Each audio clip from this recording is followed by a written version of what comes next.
All right, what's going on today? Let's start doing Advent of Code.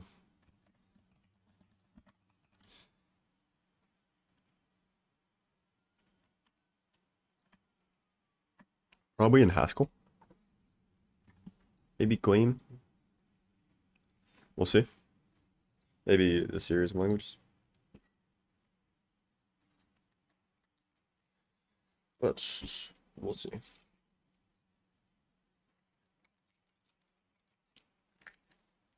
also eating some chocolate right now. Shout out Tony's.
Before I start actually reading this,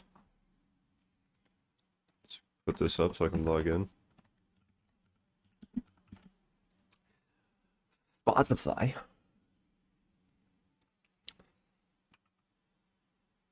Right.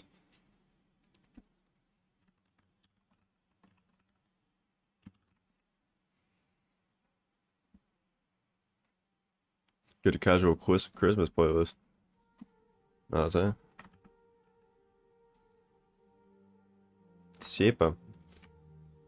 Alright.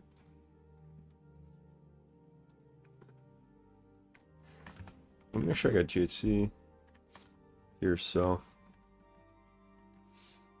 We can clear Mictor. Let's CD it to temp.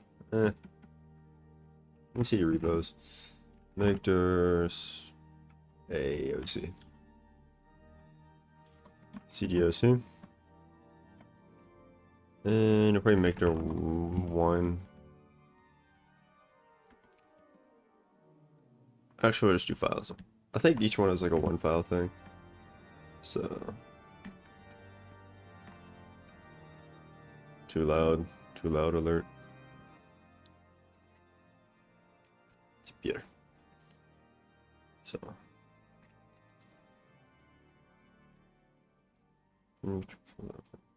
Enter output. So let's read the problem.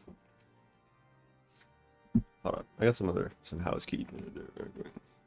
Alright. I didn't even show that, I don't think. Second.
Dang, my neck is clapping.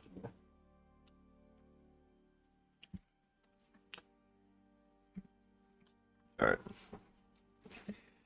The chief historian is always present for the big Christmas sleigh launch, but nobody has seen him in months. Last heard, he was visiting locations that are historically significant to the North Pole. Shh.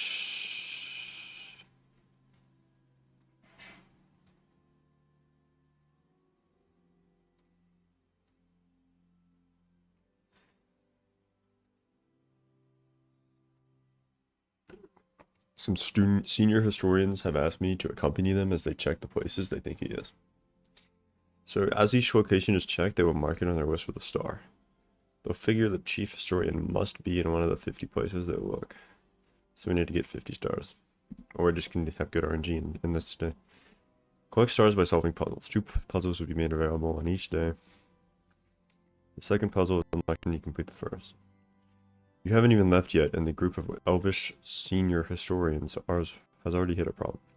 Their list of locations to check is currently empty. Eventually, someone decides that the best place to check first would be the chief historian's office.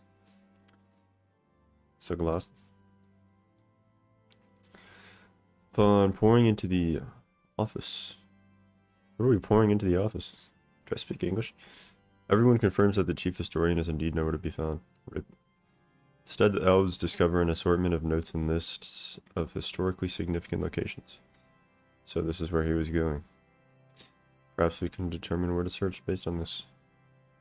Throughout the chief's office, the historically significant locations are listed not by name but by a unique number called the location ID. To ensure they don't miss anything, the historians split into 2 groups, each searching the office and trying to create their own complete list of location IDs. By holding up the 2 lists side to side, it quickly becomes clear that the lists are very similar. Maybe you can help the historians reconcile their lists.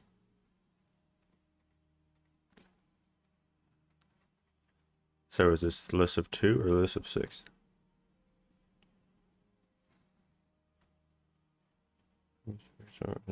Or are these the links of their list? Let's see. Maybe the lists are only off by a small amount. To find out, pair up the numbers and measure how far apart they are.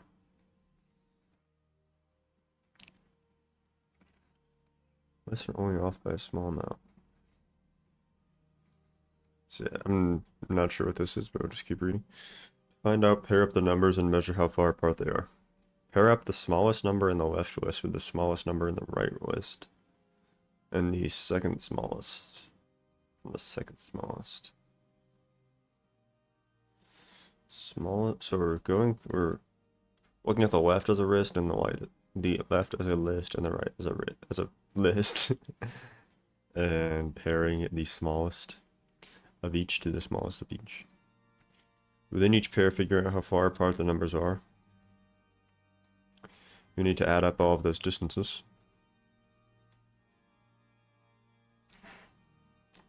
You get a 3 from the left and a 7 from the right. The distance is 4. 9 with a 3, the distance is 6.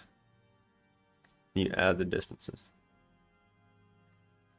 So you get 1, 3, 2, 3, 1. And you're summing all of these up and returning them.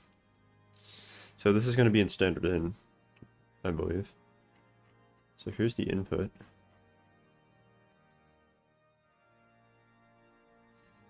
Okay, so here's the input. So we can just paste that into standard in. So what language do you want to do this in? Let's do this in Haskell, sure. Touch day. It's a good thing to call this. Day 1. Touch day 1a. Or 1a. Dot HS. CD 1a. Dot HS. CD, what am I doing? Envin. You're right. So, main. Just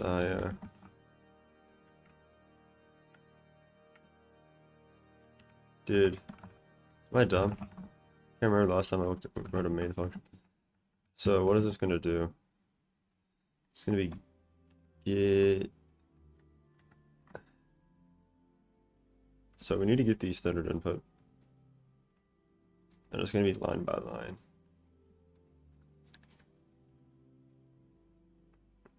So the only optimization is like if you get two on the same line that are identical, you can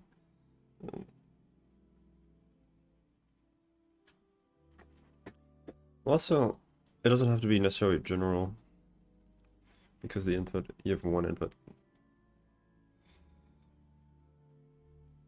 And you know what it is.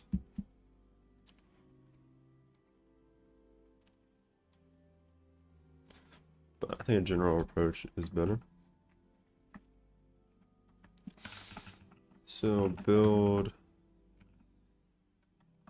Okay, how do you do this in a functional sense?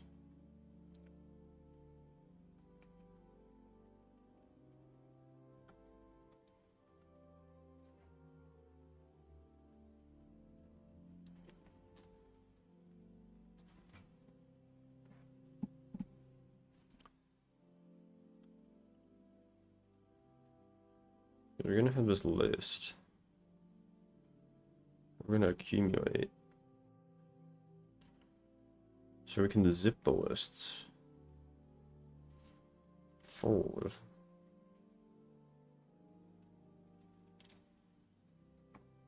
So imagine the function we're actually solving is like solve. We have a list of int, a list of int, and just we return an int. Yeah. So what does this do? Takes in two lists, returns sum of diffs of min pairs. Doesn't make sense in general, but I understand. And this is a read in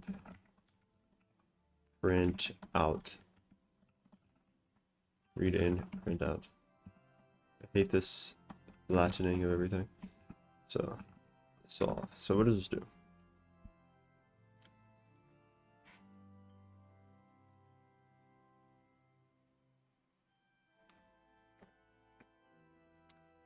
So we're gonna look at this list.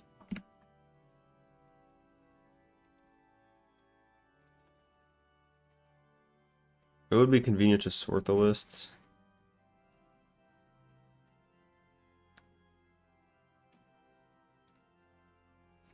I believe that's the best tactic.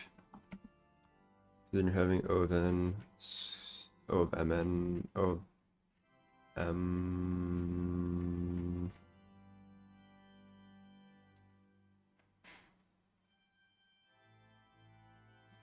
O of N log N. Dang, am I washed? That's crazy.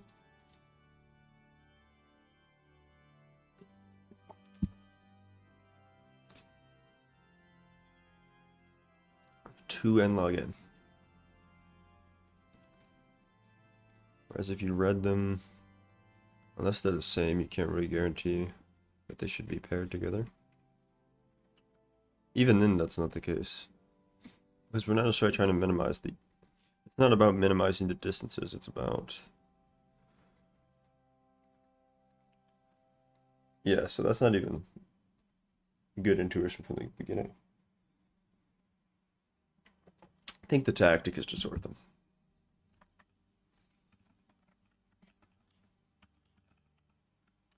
So we're going to need import data dot list sort. So the thing I'm thinking now is like we have this input. How do you parse input in there? You're gonna need like the replicate junk.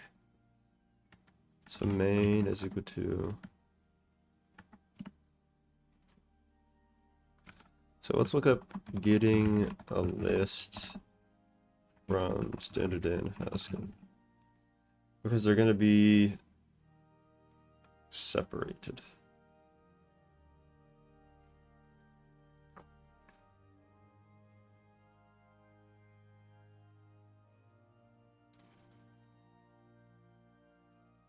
Is there an explicit length at the top as well? No.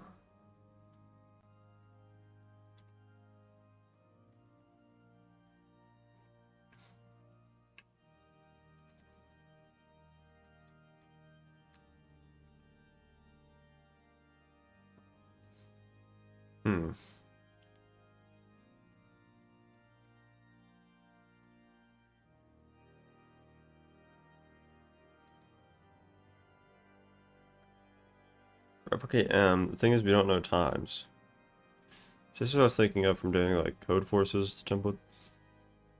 But we'll have a read line IO int. Print NS. So we need to read the two lists and provide them as input. So this would be solve list 1, list 2, where LSP is shite. Where list 1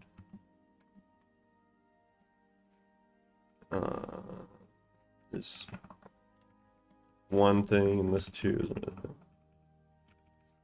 So list 2.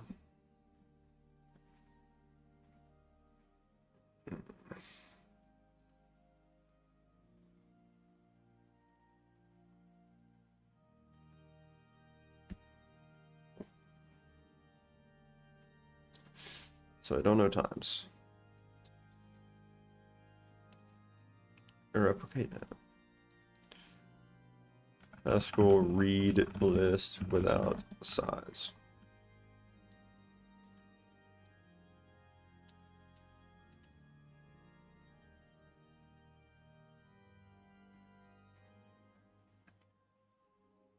From standard in.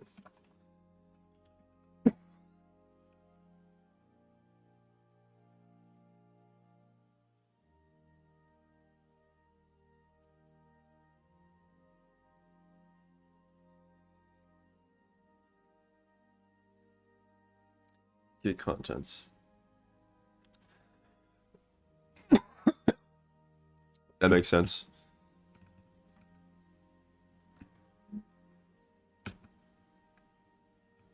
So we're just going to use do notation.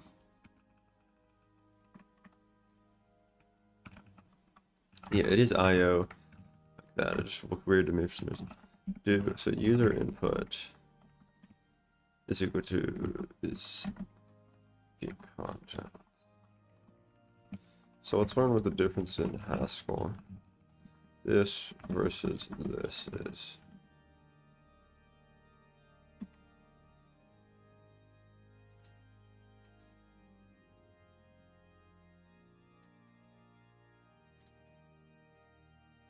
So this list.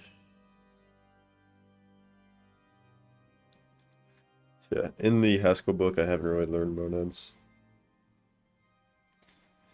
This runs the IO action, binds it to X. This defines X to be the action, but does not actually run it.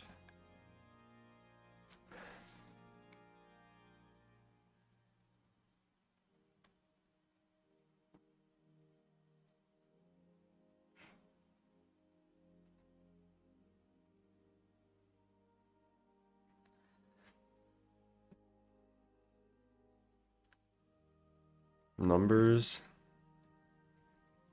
map read. So what is read? Just a Haskell read function. So that I think this cast is like that. And numbers is equal to map read. This puts it into lines, user input. And we're explicitly typing that as a list of integers. So the problem is that each successive integer is in a different list.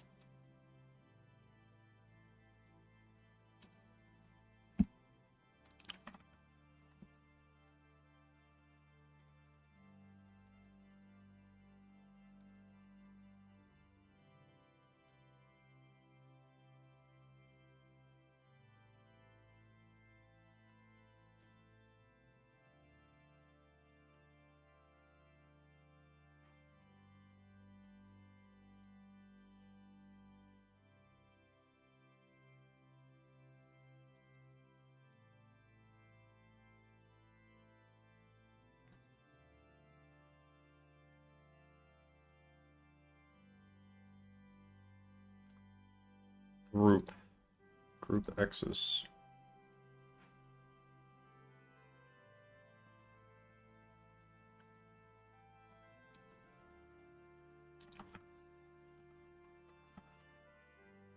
Read lines user input into integer.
Dang, this is actually, input is actually so difficult.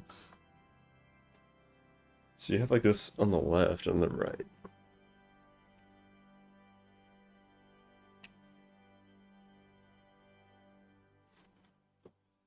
Get contents and some numbers is the list of integers, yeah?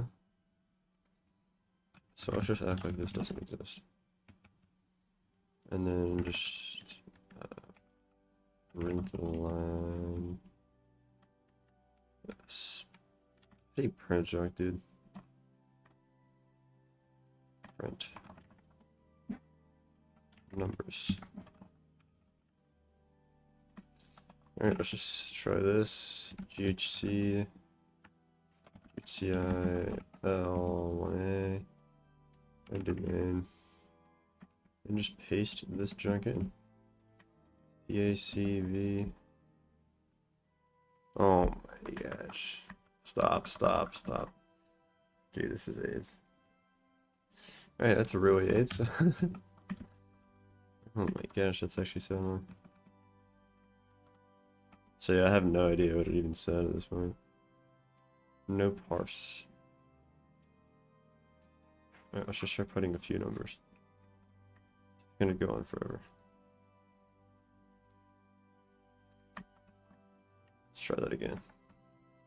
Oh my gosh.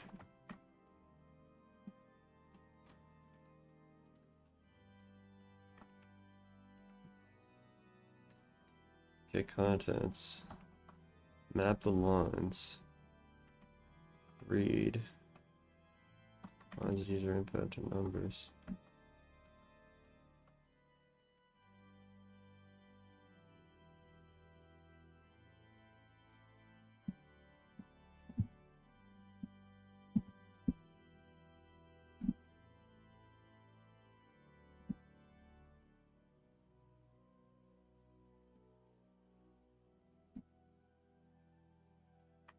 That's really AIDS, oh my gosh. So I think this is a better example. CIL and prelude read, no parse. Let's look that up. Haskell prelude read, no parse. No parse, so there's supposed to be a type after this. No parse, nothing.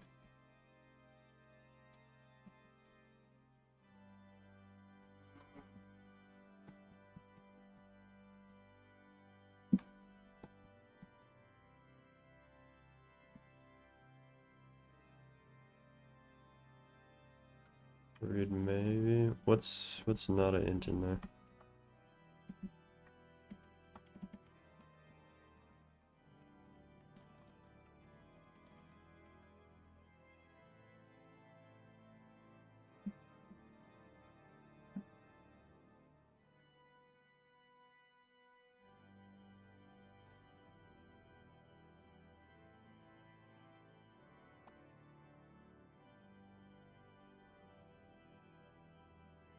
Separated by a space, okay. This is promising.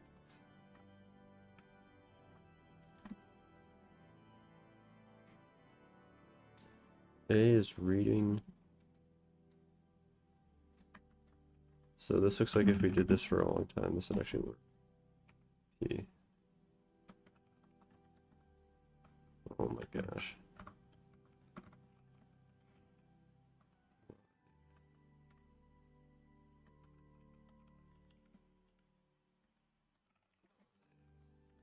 Yeah.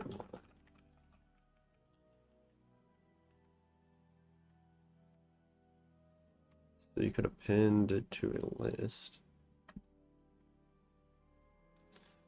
Or even prepend it to a list.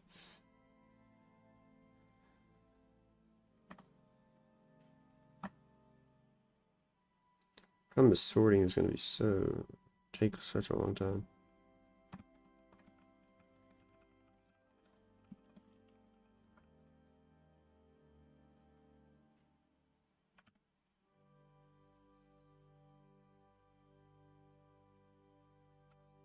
Maybe not.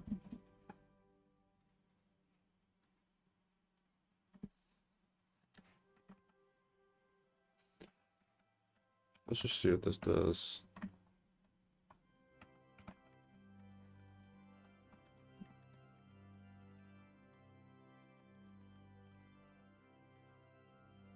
Okay, so that pinned it.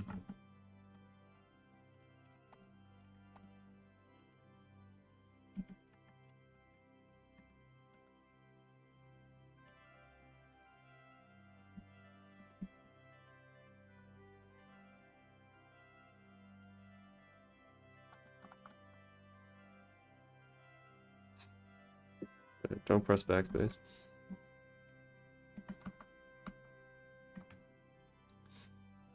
So that seems to be fine. So how do you accumulate into a list?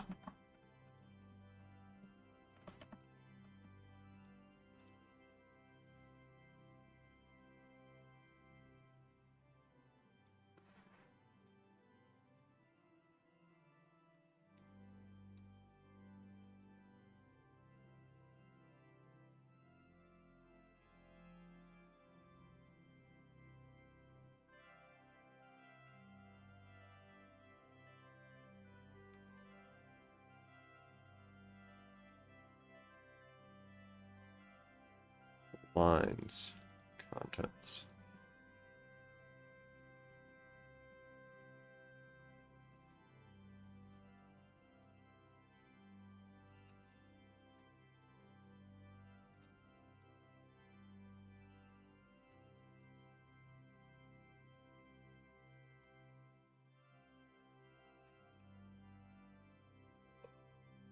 The heck do you do this, dude?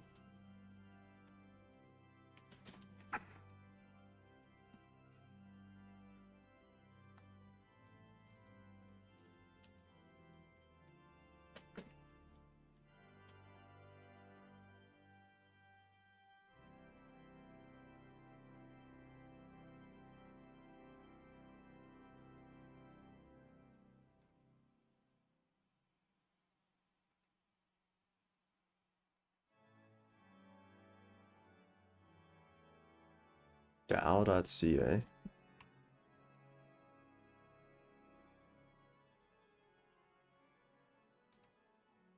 Where is this?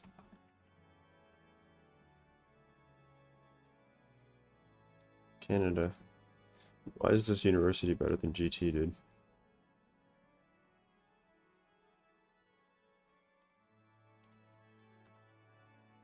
It's insane.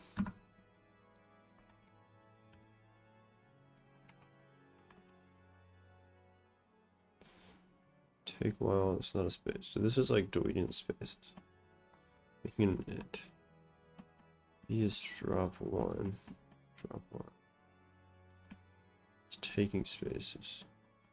Then you're reading.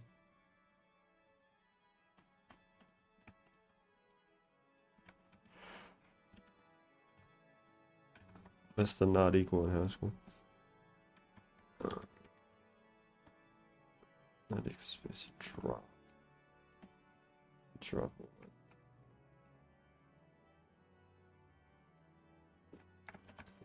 Alright, I just gotta do this. This is... I think I've done my due diligence there.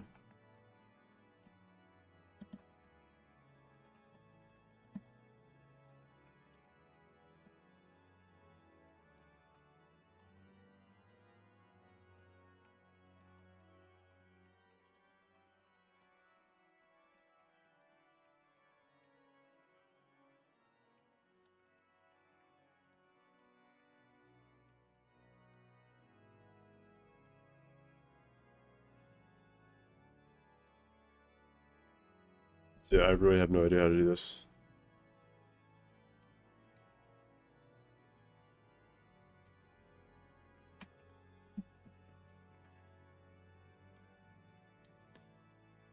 So you need a parse numbers function.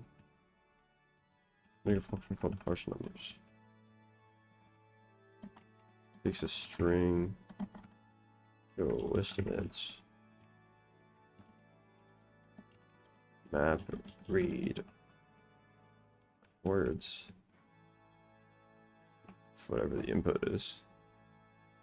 So this will run words on it. So what is words? Haskell.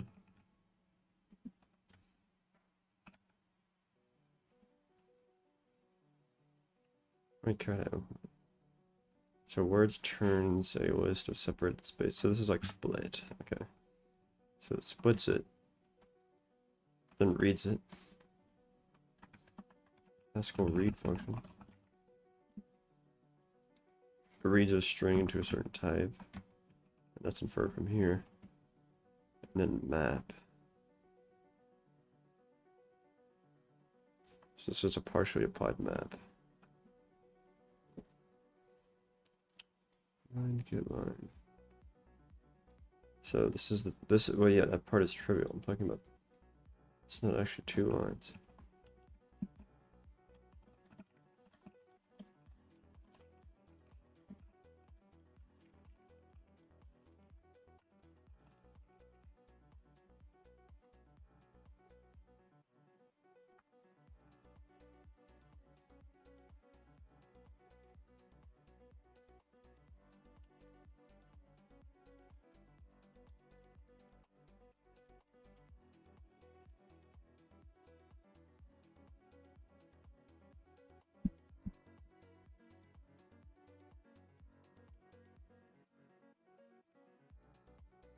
I was doing the get content strategy.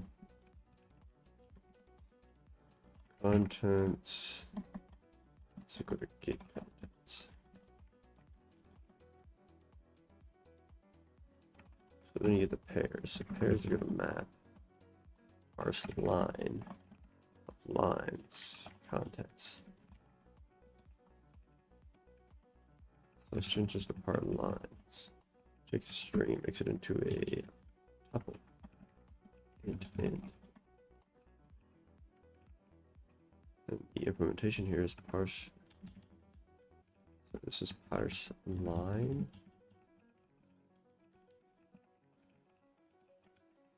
So parse line is equal to what? AB map.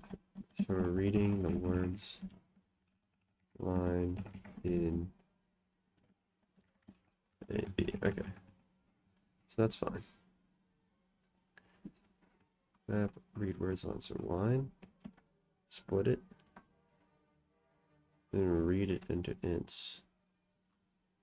Map. I don't understand how that's a map.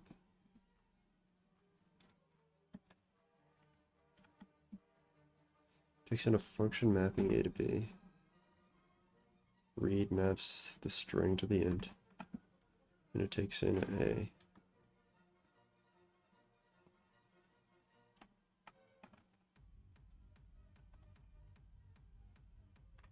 Where's there a base on this? What the heck is this? Bro, I was just trying to listen to some Christmas music, bro.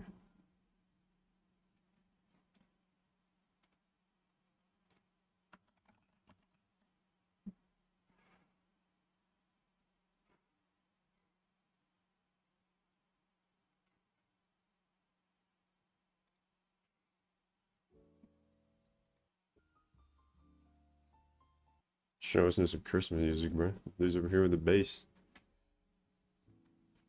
So I guess that does make sense.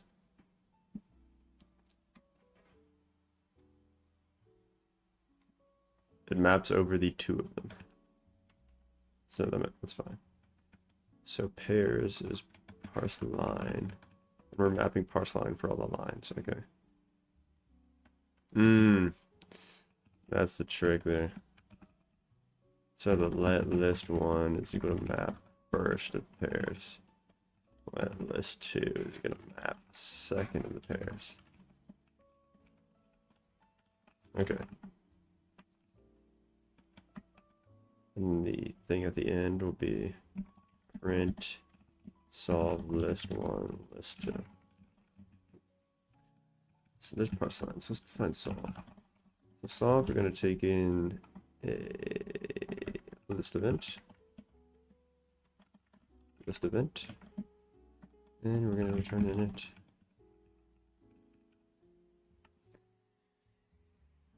So, what do we do with this?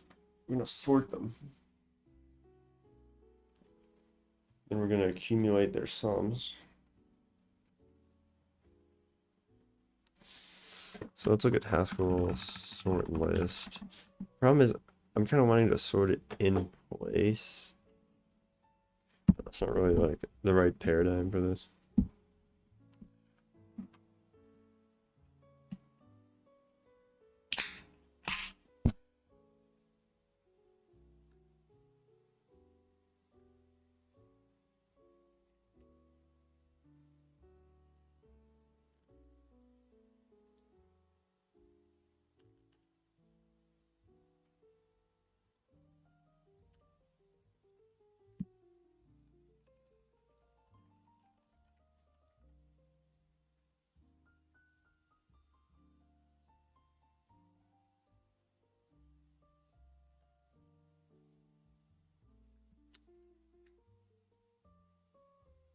So we can just do this. So solve. It's not gonna be that easy. Solve list 1, list 2. So we'll do sorted 1. Sort list 1. Dude.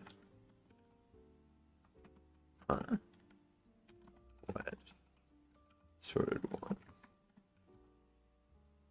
So maybe this needs to be an equal sign. Wedge sorted 2 equals sort list 2. So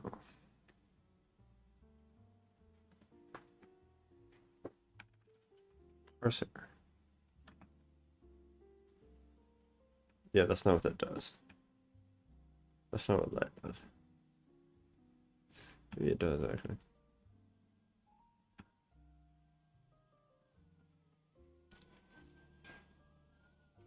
Then we need a function.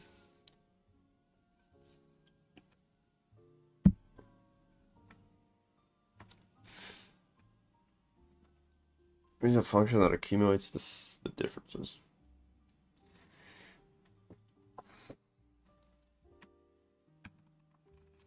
Haskell iterate through 2 lists at once.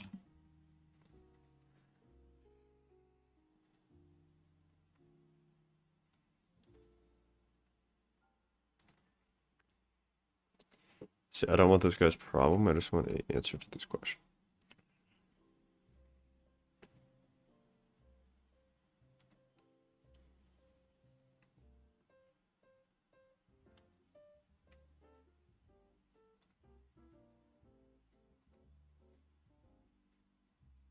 It's just okay. Zip. Zip. Is that what I want?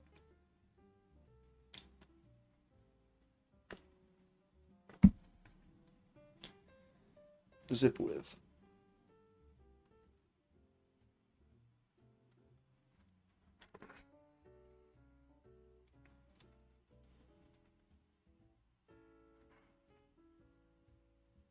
Hmm. So that's a pending one. That's kind of smart.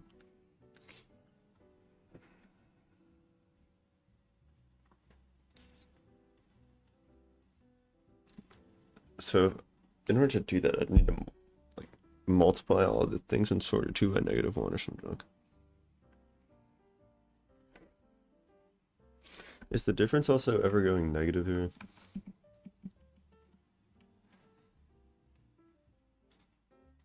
Or is it like the distance apart, so it's positive? Yeah, you look at like the distance apart as a positive thing.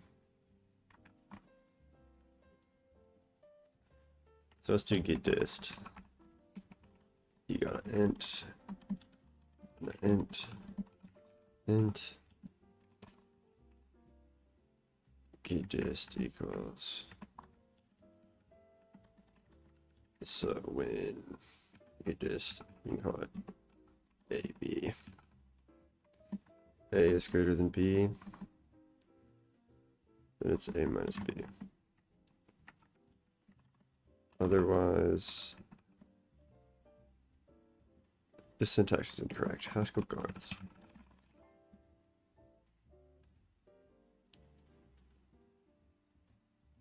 That syntax is correct. Otherwise, B minus A.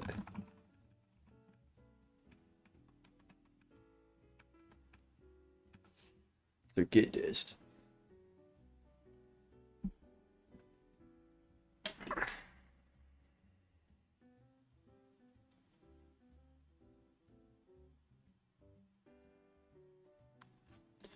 What does zip would do? Excuse me.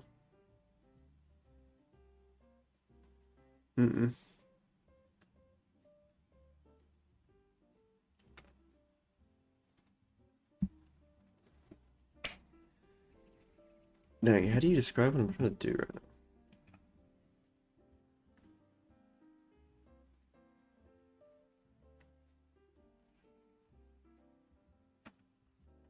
Haskell add 2 lists together.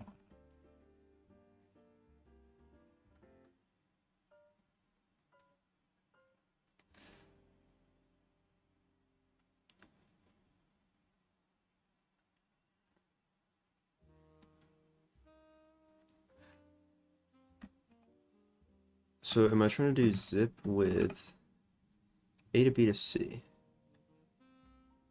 Problem with A to B to C, list A, list B, list C. I have list A, list B, but I don't want list C.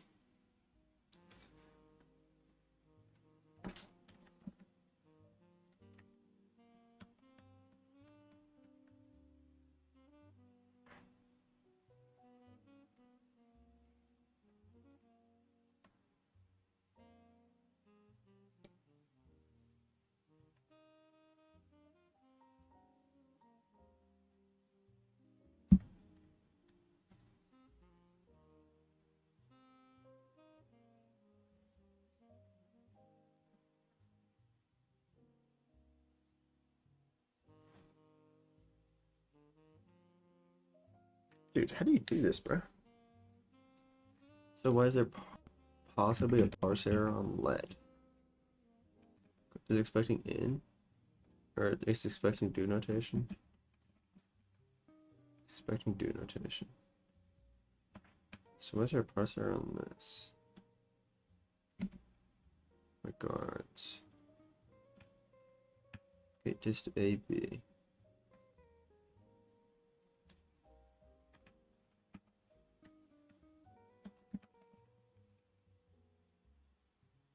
Okay. So the last thing here. There's gonna need to be another function here. Get dist gets the dist of 2. Like within a sorted spot.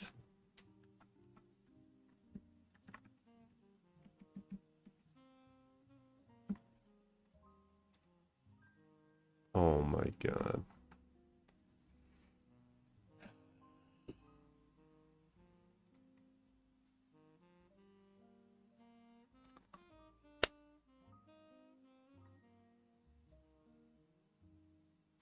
Wow. I was on the bathroom thing the whole time. That's wild.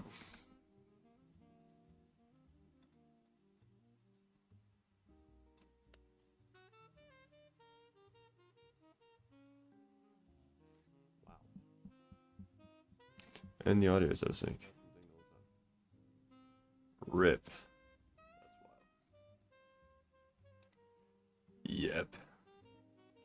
Dude, 9-berry. That's my bad, bro.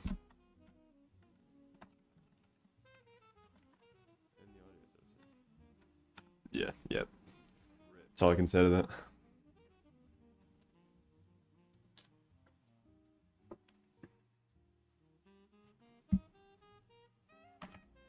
That's tough.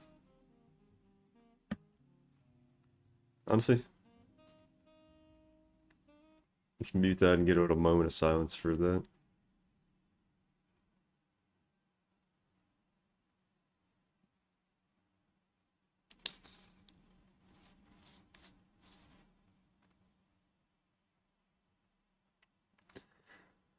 Wow. Alright, well, enough of that.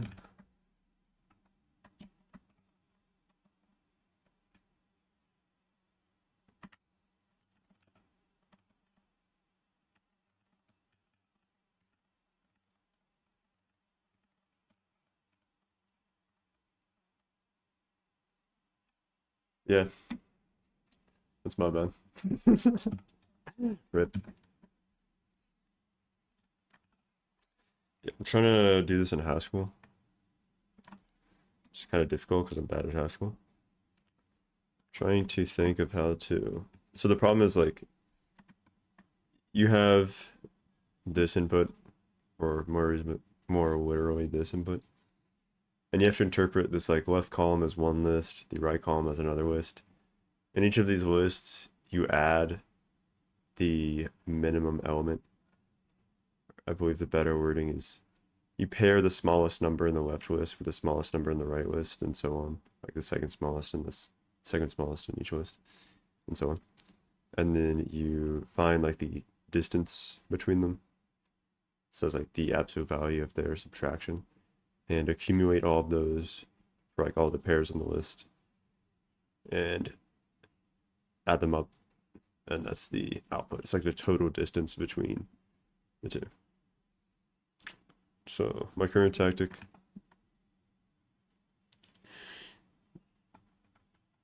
get the lists, sort them, then iterate through both of them at like the same time, and do this like get dist. But I'm unsure how to like how to apply this get dist to the lists at the same time. So I was trying to figure that out. But yeah. You don't know any Haskell? Same.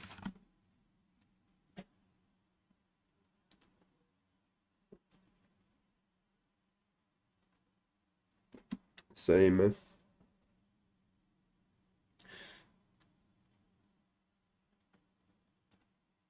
That's like the point of this, like, this like admin code thing is like good. I've heard people, it's like a good exercise or series of exercises to like learn a language, or even like multiple languages, and just stay on top of ones that you already use. But also,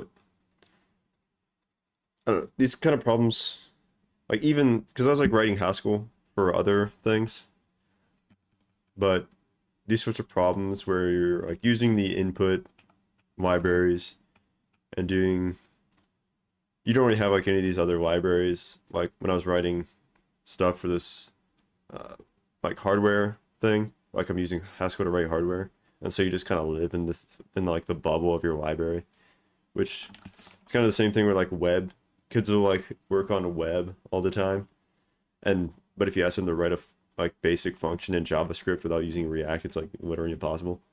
It's like you don't even really know the language as much as you know just like whatever framework you're using or something.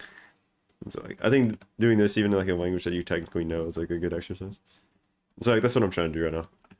Yeah, I'm really stuck on how to go through both of these lists like at the same time type. But yeah. There is this zip width function.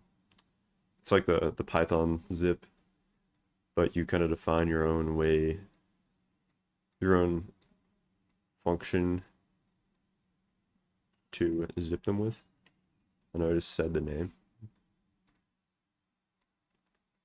But the problem is this returns a list. I don't necessarily want that to be the case. Yeah. Also didn't consider people would watch this and like actually make comments. Maybe I should have a better setup for the chat or something. Yeah, I'm mostly just streaming as like an exercise. But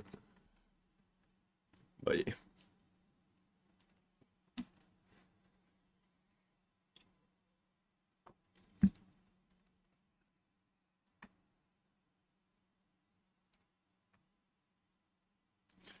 Maybe just look more into the zip width.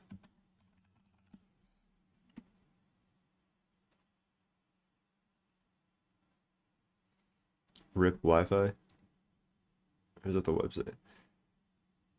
So this adds all of them. So I could zip with a function that just does the subtraction. So I think if I zip with get dist, what list of dists, excuse me, what is dists, is equal to zip with get dist, excuse me, zip with get dist, list one, this, no, sorted one, sorted two.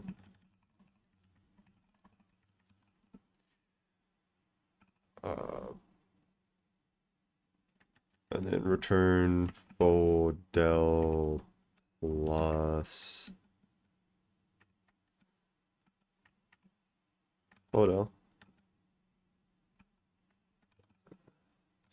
I was reading like the different folds and which one to use in different scenarios. I know I think del has bad performance. Del dists, yeah. Could you match the type int? So dists. This is a listed int, yeah?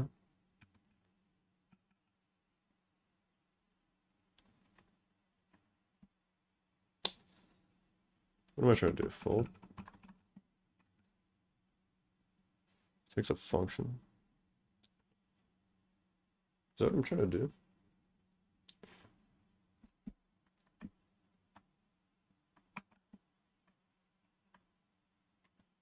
Take a function. Foldable T. So the function is add. B to A to B. They're all int. Need a B.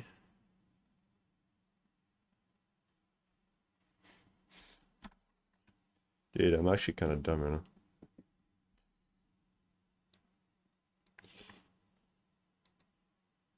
You don't know how to get the feeling about those languages. You don't know how to get some feeling about those languages.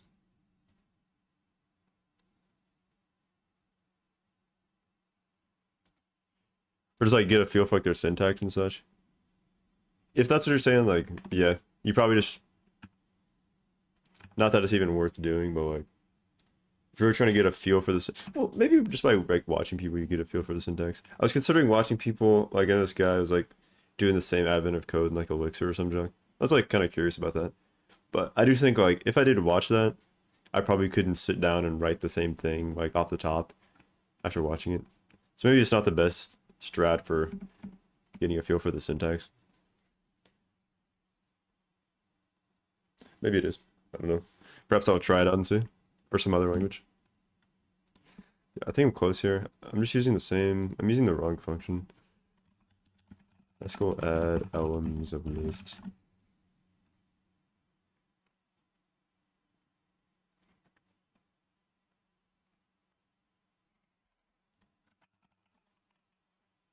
There's like there's a better way to do this.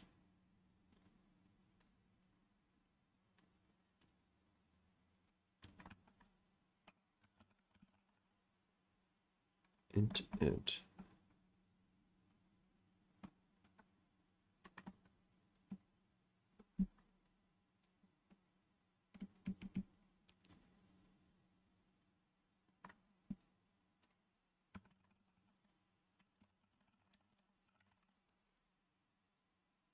There's some easy setup to do this. It's called sum. Nice.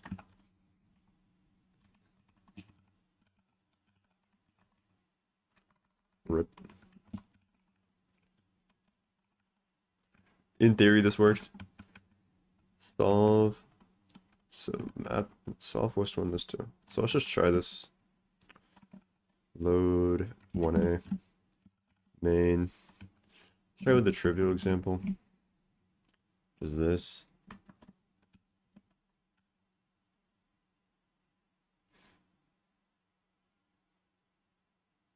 do you in the input? So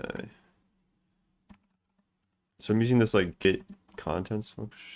Okay, that just broke everything because I didn't run the main function. Main. Put the input in. Enter.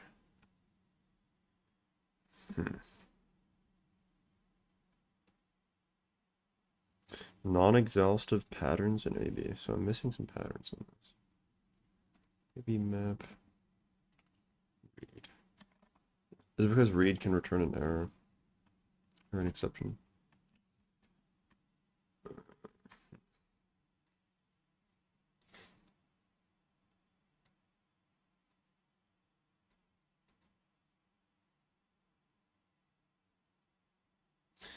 Bruh.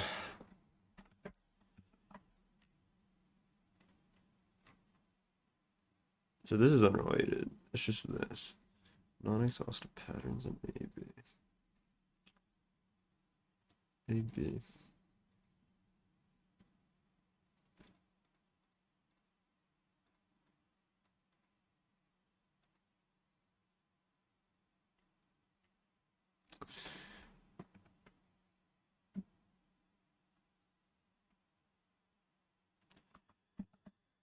How do I start with that? Non-exhaustive pattern. So what are the is there a code action to seal the possible patterns? So let's just look that up. Non-exhaustive patterns. Maybe. No, maybe is my proprietary term. So the problem is I don't really know what all the patterns, like what patterns I'm missing.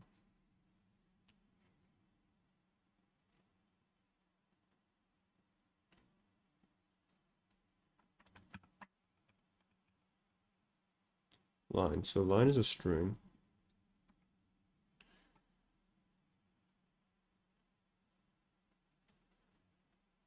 I'm really curious what patterns which.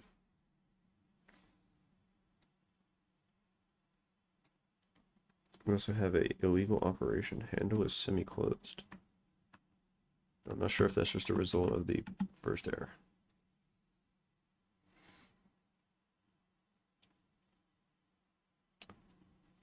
Get contents. After using get contents.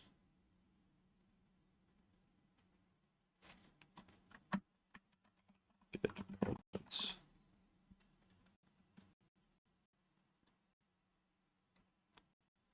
You have to do load. So you have to load again. Is that what's saying? LA1 main paste rip. Let's try that again. Load. Run main, get my. We can also just run the function. Let's just try with one of them.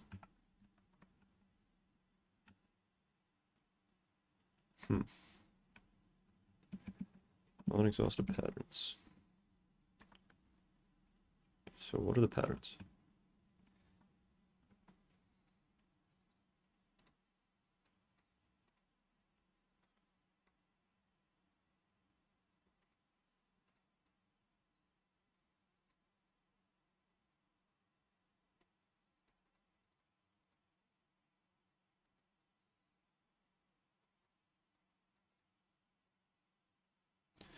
I'm really not convinced that there's a problem with this. Because these don't return maybes, they just return. It would just be an exception, yeah. Not Haskell. Maybe.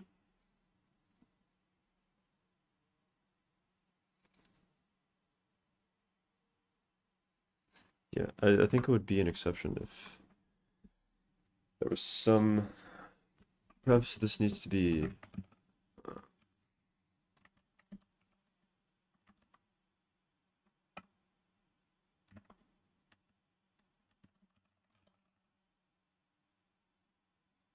Yeah, that's.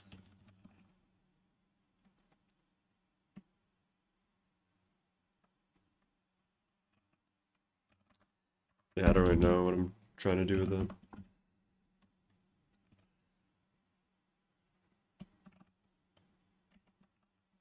Now the error is couldn't match car with car.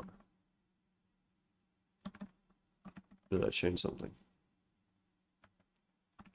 Yeah, okay, the parentheses are breaking that.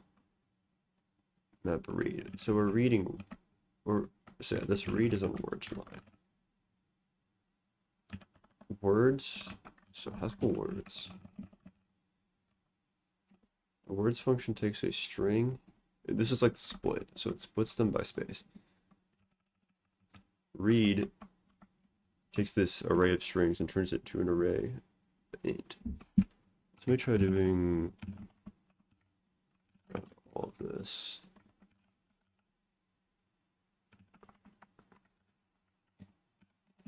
Thing is, I think this is implied and not going to do anything, but this is really stupid, yeah.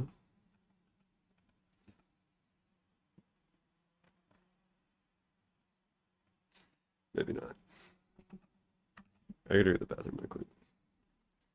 Sorry.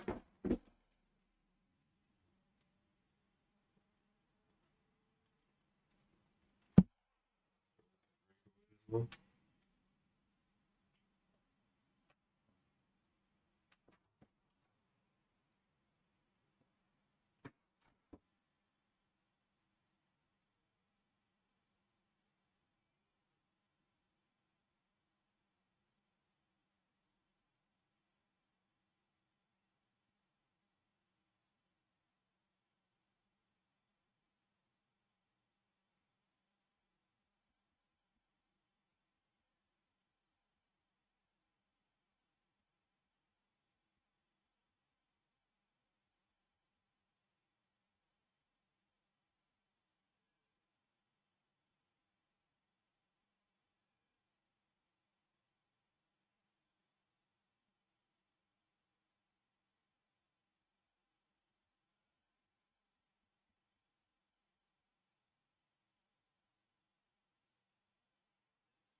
Is it okay to give hints? Honestly, yeah.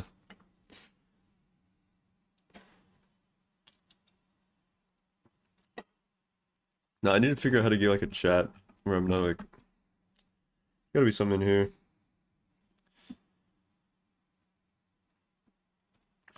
Perhaps for the next stream, I'll consider that. I wasn't expecting to have somebody actually watch this joke.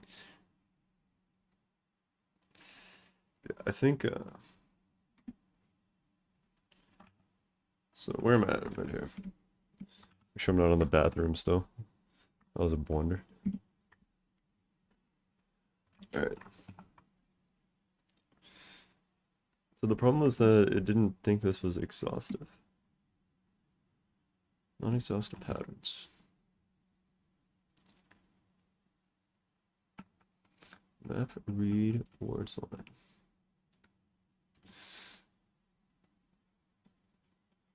So this is like destructuring map, yeah? Haskell destructure map.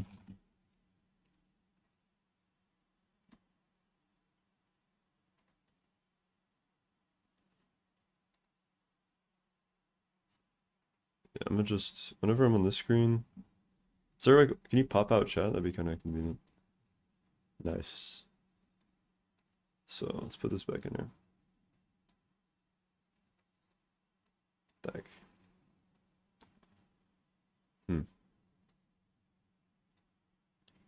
Something like this. Use my window manager and do like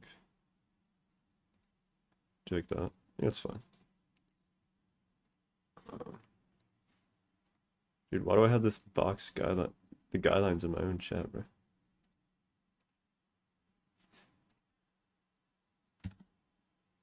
Let's do this. Okay, that's solid.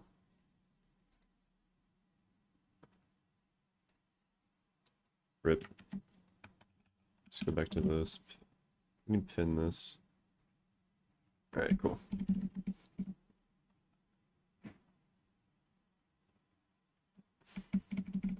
Hit a quick tab queen as well.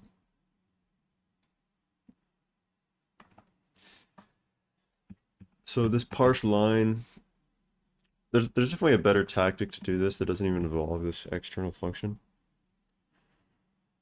You have the contents. Contents is just a big... Contents is this. So when you do lines, you're getting each one of these.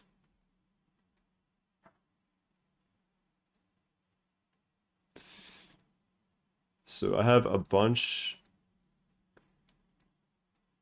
of these, and I want to turn them into... You have like all the rows, and you want to turn them into the columns. Lines gives you a list of rows. And you want to turn them into a list of columns.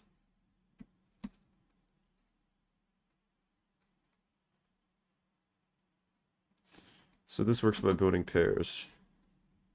And then this is the first of all the pairs. And list 1 is the first of the pairs, and list 2 is the second of the pairs. Also, I think this get dist is kind of dumb. Thinking about this in the bathroom. Get dist is better just abs of, well, yeah, then you can access. Yeah, there is a like a lambda. I think it would be cleaner if there's some lambda way, but that's the least of my problems right now. So lines contents.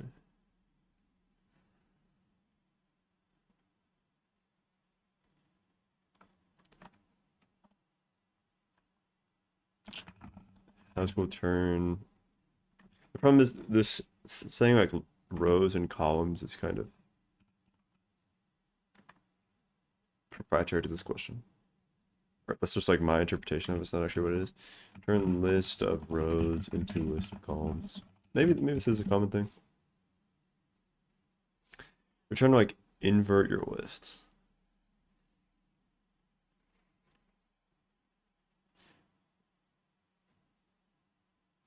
What'd you call that?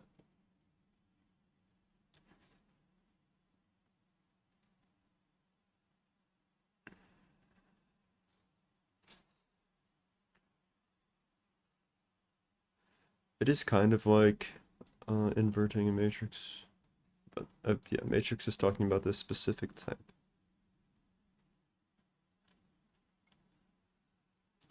As to linear algebra-ish. Turn a list of all the rows and elements. So Haskell invert list of lists into not a reversal list. What do you call this?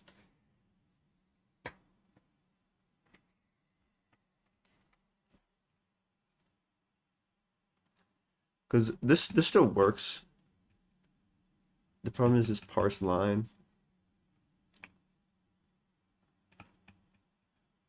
So how can we rewrite parse line to not involve? Some non-exhaustive patterns. I wish this would show me what pattern is not handled in AB. I guess this does, yeah, this does assume that there's only two elements in this. And I guess we can't really say that explicitly. So what if we do like take two? Maybe that's like more of a guarantee. I mean, do the trivial example like 1, 1. Not exhaustive pattern. I think the take two should be take two. Yeah, take two there. UTI load A1 main. Non-exhaustive patterns. So I was thinking that the reason why this is non-exhaustive is because this like destructuring into A and B implies that there's only two elements here. And so by doing take two, which just takes the first two elements of this list, this would be guaranteed. But perhaps that's not the case. Maybe it's also implying that their type works like it's able to be an int. But I'm not too sure on that.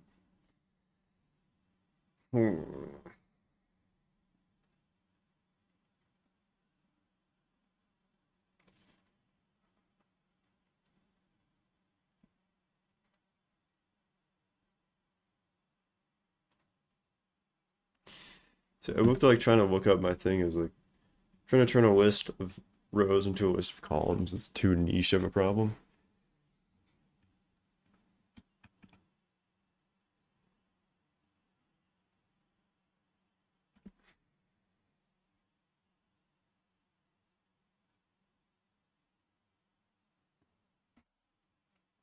Get contents. This just makes it like a wall of text. Like just a massive string, yeah? Let's look at that again. Get contents. Gets everything. Gets the entire input.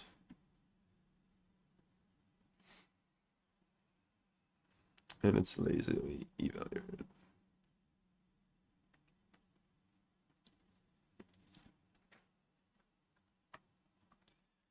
Get contents ways of it. So we're mapping. So lines contents. I don't think there's a way to get around doing lines contents.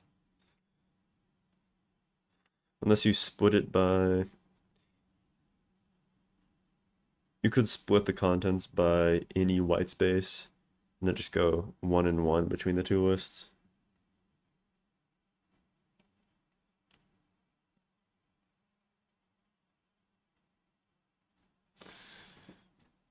Maybe that's a better tactic, but then still have this int parsing thing.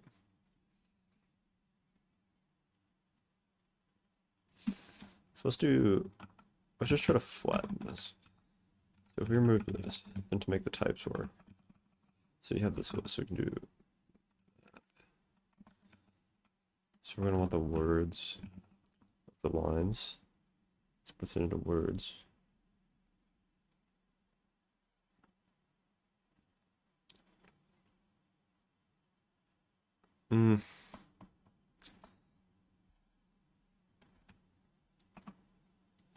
So what if we do, so this is a list of int, yeah? So in here, words, and you just read the words, yeah. So couldn't match car with, list of car with car.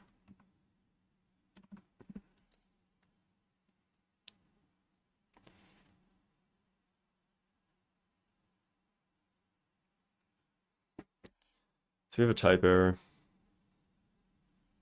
We're expecting a string getting a list of strings. Lines is a list of strings. Yeah, words wants a string, not a list of strings. So we need to map. I'm trying to make read words a function with my parentheses.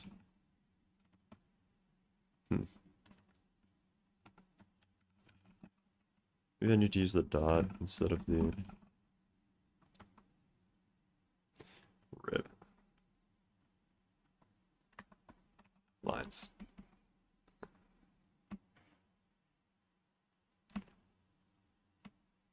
So mapping it already goes into the list and gets the strings. Instead of parse line, we'll map the read.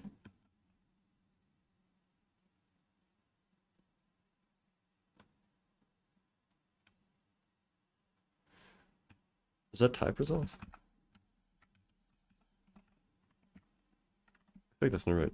Lines of contents. Maybe that works. But this doesn't really have the facilities to split it by the space, but there's no immediate errors, it appears. Load this main. Do 2, 1. No parse. So you can't just casually parse this because it's not actually split up properly. So instead of mapping read, we can map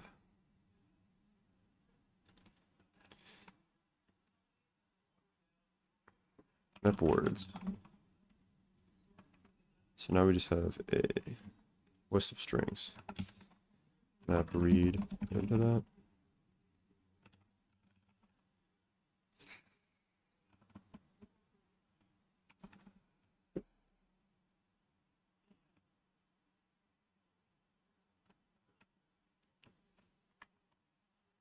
What happens if you just literally copy this? This is like what I was trying to do anyways. Just put it in there.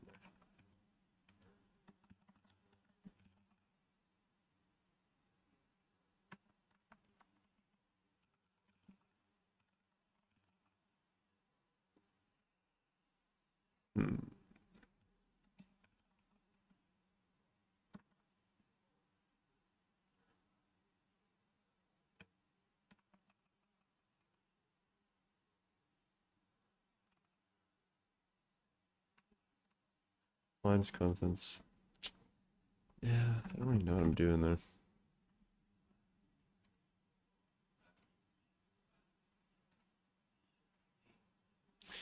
Dang it, dude. It'd be so free if I wasn't using Haskell, bro. Map.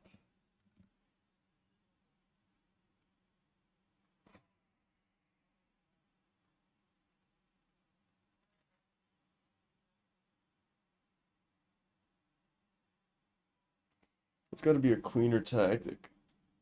Lines contents. Let's go back to this. Lines contents. Remove this here. Parse line. The problem is with parse line. Parse string. Excuse me. Into tuple events. That's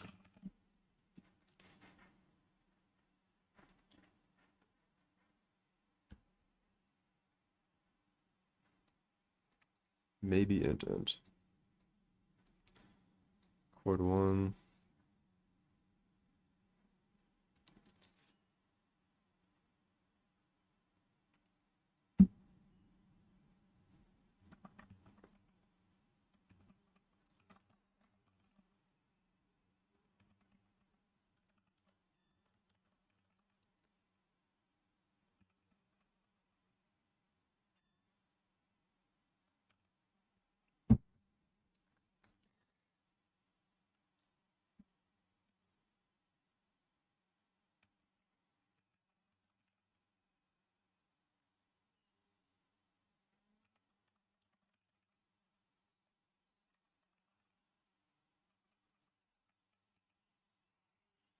Now I have the same problem. I'm just trying to assert that they're all just. Is just. Haskell assert is just.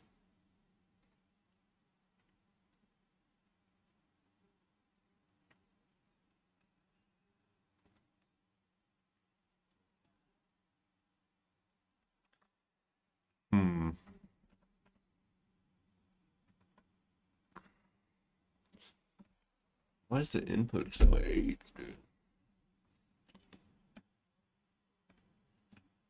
Alright. I'm just gonna cave and ask GPT, bro. This function is erroring. What was the problem? There's non-exhaustive patterns.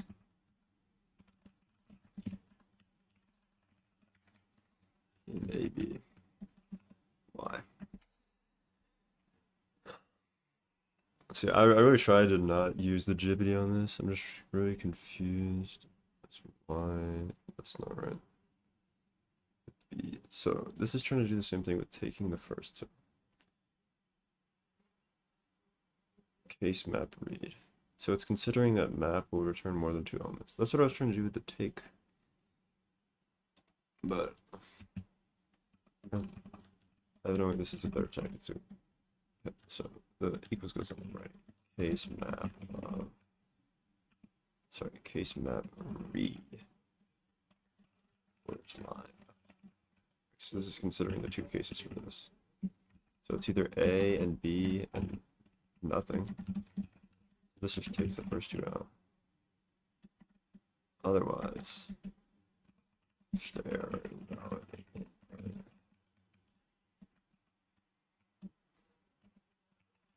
Okay. I feel like my take 2 should have still worked, but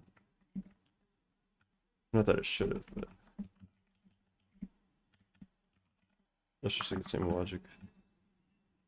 So invalid input. So this is invalid input. This is not just 2 elements. Invalid input. Apparently this is invalid input.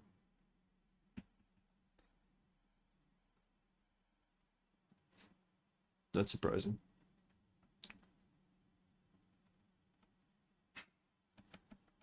Anything else?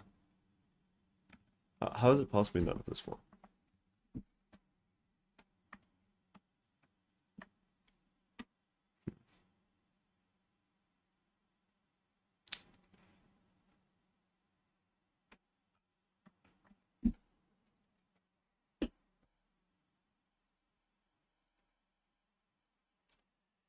Mapping.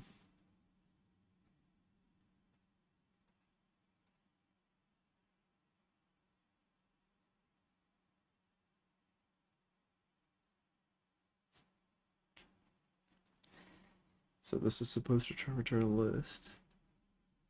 So instead of doing, let's just do aggregates 1 and 1 or something. See if everything else works. Oh, sorry. Main. 1.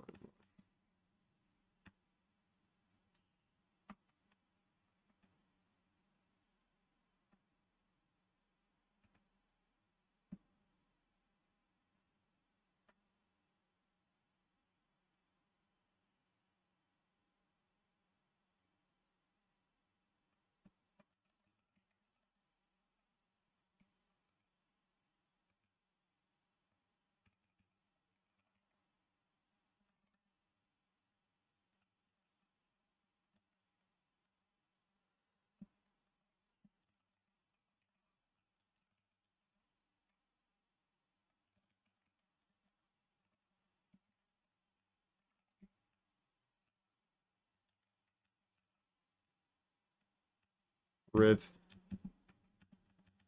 How do you enter in stuff? GCI load in this main.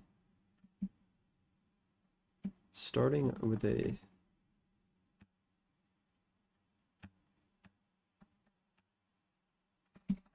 right, dude. How do you use get contents in the REPL?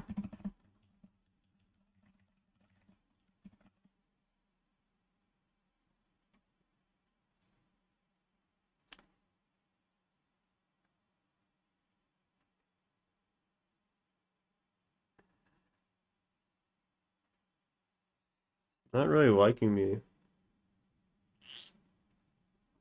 Try putster.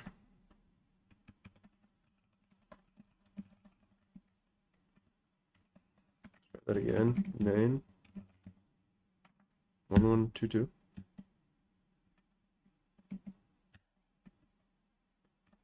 All right, so I think get contents is not.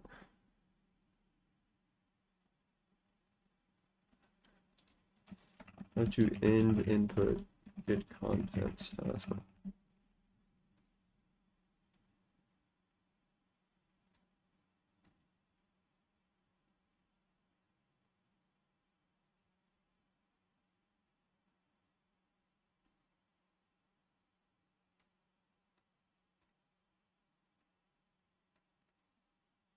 Try doing Control D there. Main one. Dude, I hate how pressing backspace doesn't actually do anything. Control D. Control D does nothing. Alright, I think using get contents is a blunder. Unless we do get contents from file somehow. Which would involve like piping in the file. Try making a file input one. We can do 1a input dot text. Let's get this. Destroy CP. Looks good. So let's just compile UT compile file.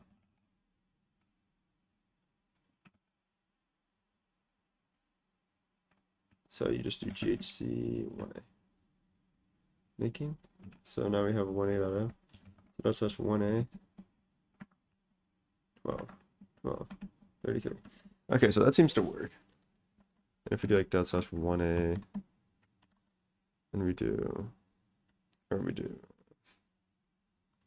echo 1a input into, no, that's not gonna work.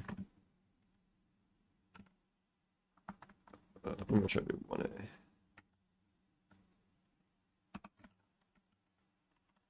This one we're trying to do echo 1 2 and pipe it into that slash 1a.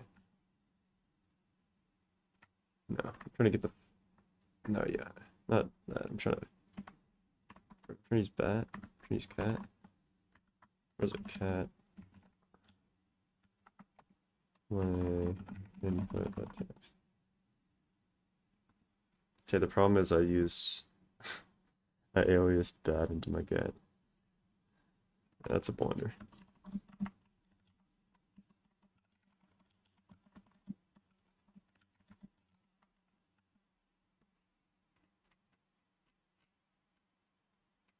So it looks like it's just printing it. So I think that works if we do the file setup.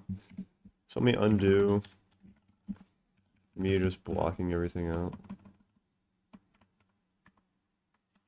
Go back to this again. So we're gonna have to compile it first. So GHC 1a.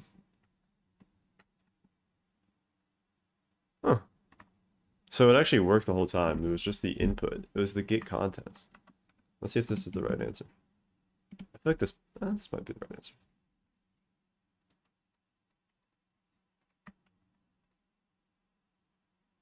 Bruh, okay. That's kind of annoying then. Because the problem wasn't actually... Well, let me verify that by seeing this. Before I did that, and it was this. Before I had that, it was this, yeah? This. So let's compile this. C1A. Type in the input. Bruh.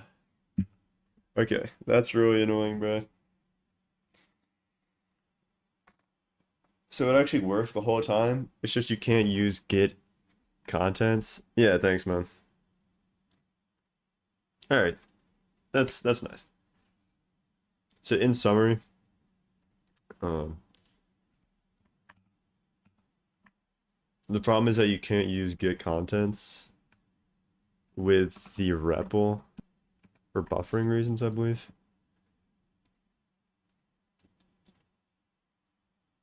Shout out this guy. I'll have to sign in. but I'll pin that. Yeah, this guy's clutch. Shout out Pedro, bro. Alright, I'll look at, I guess I can look at part 2. I was also wanting, what time is it? I was also wanting to study some poker tonight. It's 5:30.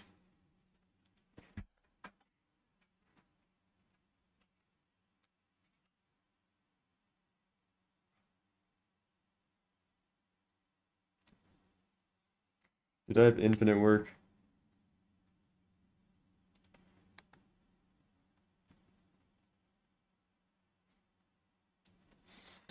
So if this is, let's just see what this is. Part 2. So your analysis only confirmed what everyone feared. The two lists of location IDs are indeed very different. Where are they? Historians can't agree on which group made the mistakes or how to. So I don't really recall what the mistakes are, but let's just see what the problem is. A lot of location IDs appear in both lists. Maybe the other numbers aren't location IDs, but a misinterpreted handwriting. This time you'll need to figure out exactly how often each number from the left list appears in the right list.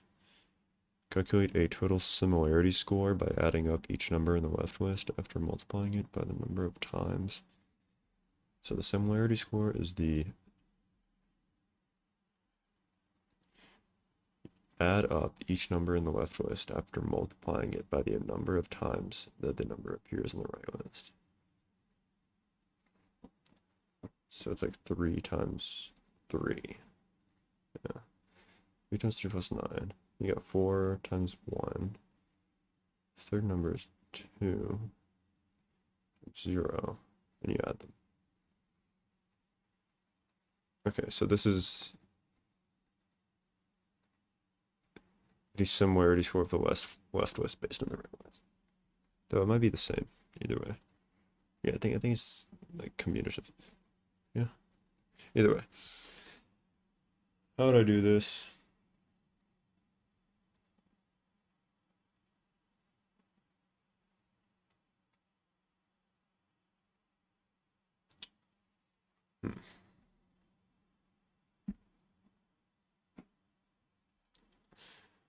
The example lists. Looking at each element in here.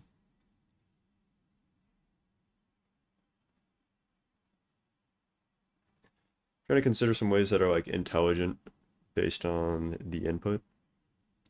But I guess especially with this get contents thing, you already have the whole input. So it's not necessarily bad if you just make it into a list. Instead of having like, you save that you have a 3, you save that you could have like a map of each of the elements to their quantity.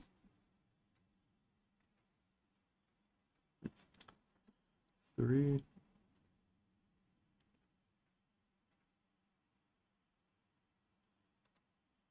Okay, yeah, so since it's 3 again, you do 9 again.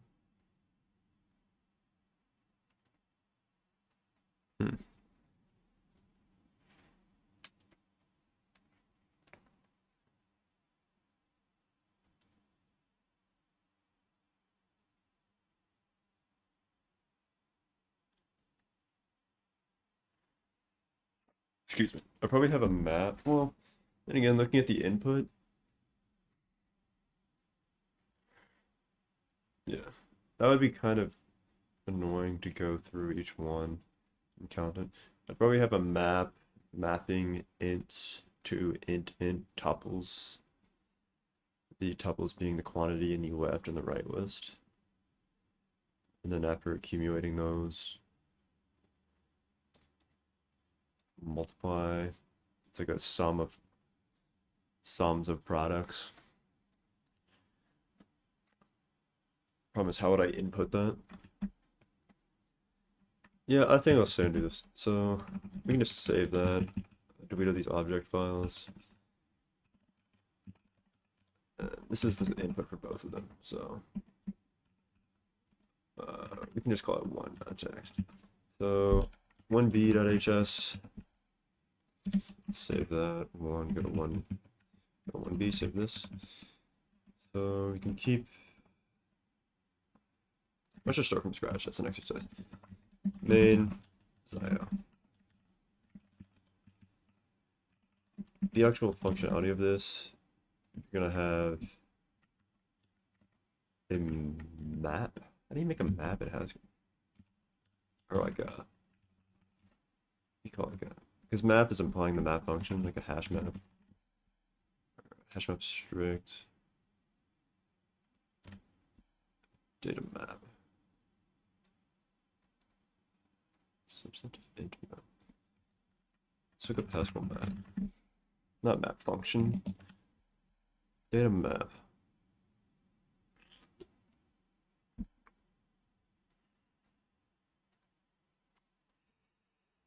Okay, so it is from keys to values.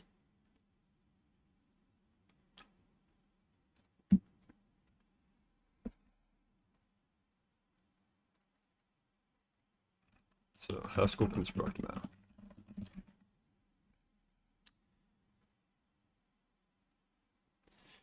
Data map empty.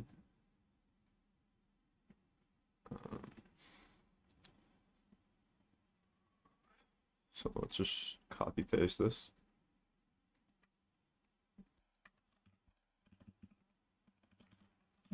So we'd have a map. What's the syntax for the type? Just spaces. Okay. Map int to int, yeah. And this would return, it's just going to be a big number at the end. Right? We're just looking for the, yes, the similarity score. So what do I want to do in this?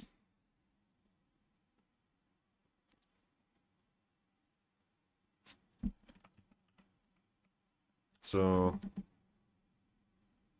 once you construct this, for each key, so you have like an accumulator. For each key, you multiply the key by both of the ints in this like value tuple, and then you add them, and then you add that to the accumulator. So let's look up like iterating through map. Haskell. So how are people doing this? So here he has a. So this is idiomatic Haskell allegedly. To list.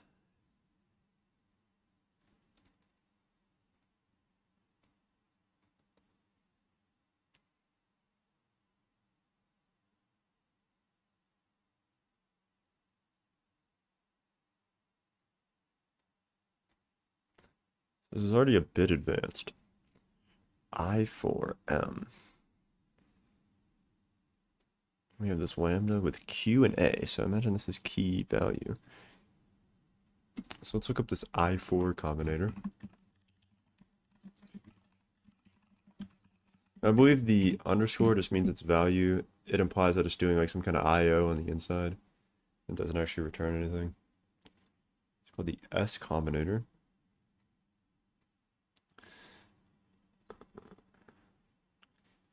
Huh? Yeah, that's probably what I was always trying to look up. So let's just go back to this. Looping through a map. So I'm trying to loop through a map and just have the access to its key and its value.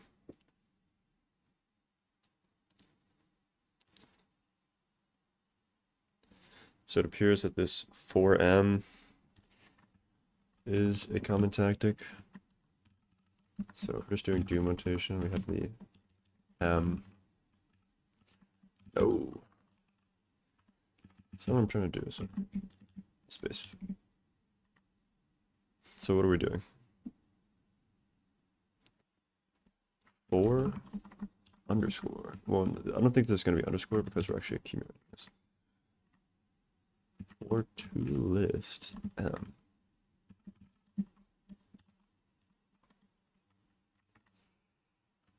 I believe key value. Then we're in here. So we're doing what?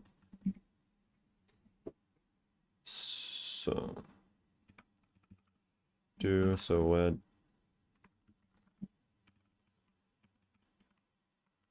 ec plus equals key times v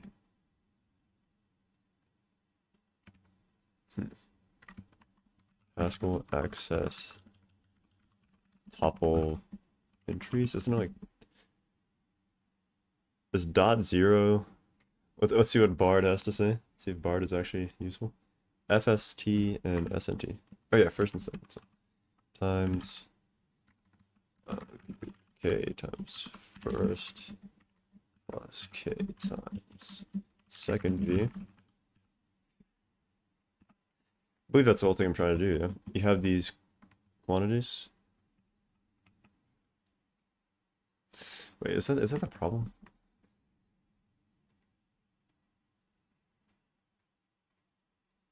Because it's in the right, it's in the left 3 times. It's in the right 3 times. So the output is 27. What we're doing is 3 times 9. 3 times 3, 9. Plus 3 times 3. So that's wrong. It's actually just FSTV. So it's FSTV times K times S. And first is the amount of occurrences in the left list. So that's like 1, 2, 3. Yeah. So we want the output. We want the right 2 things. So we want this to be 9, which is the case. Yeah. So this is correct. And we accumulate that. Yeah. So if this works, this with this 2 list thing, and the last attribute, I think we need to do ACC here, yeah.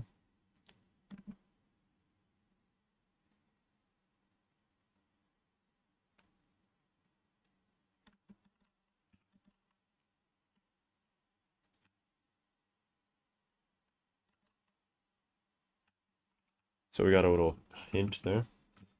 Yeah, I think the underscore like makes it not return something. Or maybe we want it to return something, and that's why you just leave it off. Because it'll return the accumulator. Yeah, okay, I think that's good. Perhaps, we'll see. So that's the easy part. The hard part is actually making this data structure. So what do we do in the first one? Contents, so we can do main equals do, or do you put the do on the next line? I think it's fine. Contents, big contents. So we have the whole contents. We're gonna want the 2 lists as well. So we can just copy these.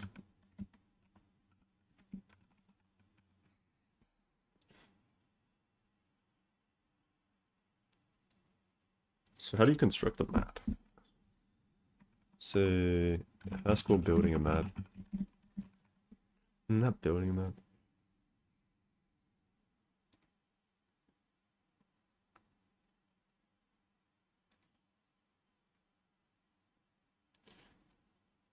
So I'm trying to go through the list.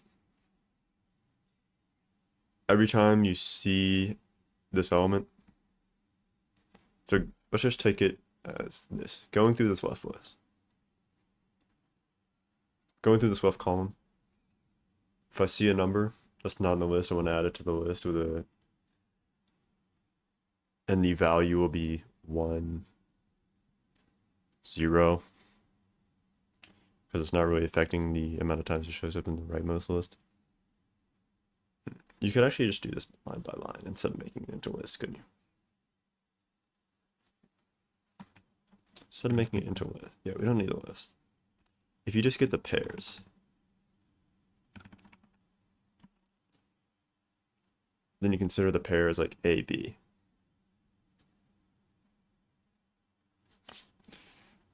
So let's do the output of this would print. We're going to print solve of something. So we need some kind of thing to turn pairs into this map. Yeah.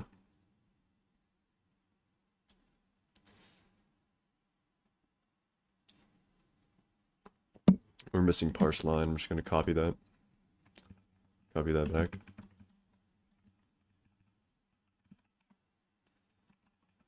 We also don't have toList. Perhaps that is a member of data map. We don't have for either. We don't have plus equals either. Plus plus equals plus. That's a parse error. You let and a do block. Why not? I'm trying to update it. Haskell plus equals. Yeah, I guess that's the thing, is you don't increment variables in Haskell. Yeah, I forgot everything's not immutable, which I think shows that you should be using like recursion for this. But I'm too imperative for that.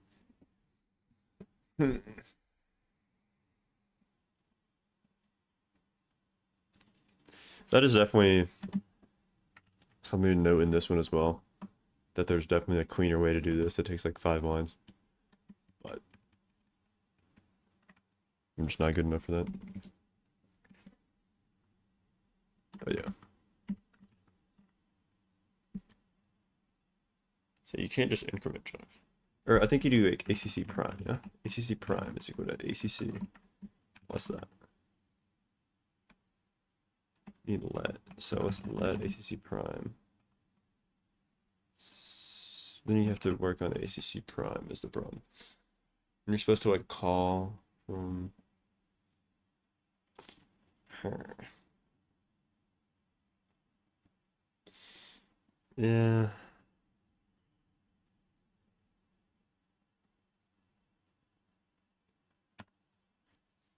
I think I'm gonna ask Jippity. I really hate doing this, but so consider solve. I'm trying to. I'll throw an idiomatically just to learn well.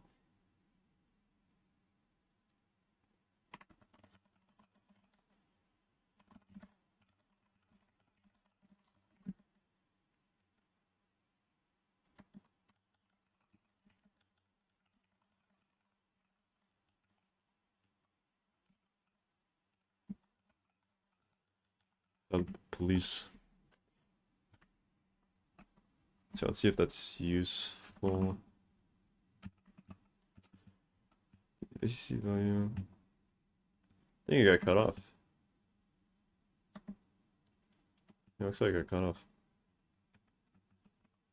So let's get my message back. P. Go back in here and select it.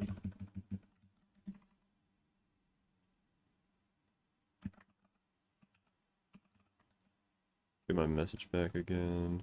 YG. No, Y dollar. Down 2 windows. P.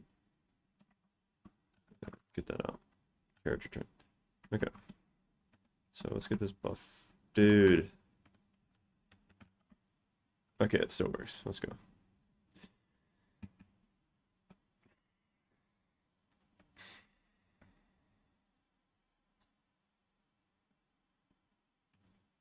So we got a few tactics.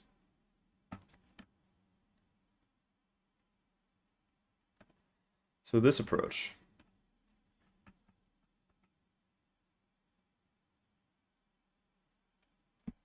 So we are constructing a list of key value pairs from toList M. If that works, that's pretty impressive. If that works, that's pretty clean. Let's see what the second one is. Fold R. So this is like the accumulating setup. Initial value 0. We're folding over the list of key value pairs constructed from M. And the function that we're basing them on is this lambda function here. That takes in the key, destructures the tuple, the value tuple as A and B, and keeps updating. So I feel like the sum is just very readable. So let's just see if this works off the top. Solve m. So let's just see if I can remember this. So this is going to be our function here. And you do this. It's like a list comprehension. I think that's what you call it. And this is list m, yeah? And then we want to be able to use the values a, key, and then destructure a, b. So just like key a, b, yeah? And so what are we doing with key a and b?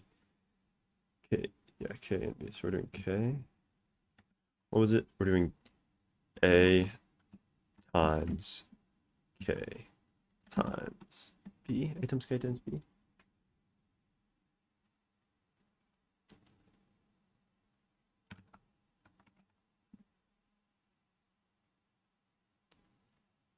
So it looks like maybe you can't do it that easily.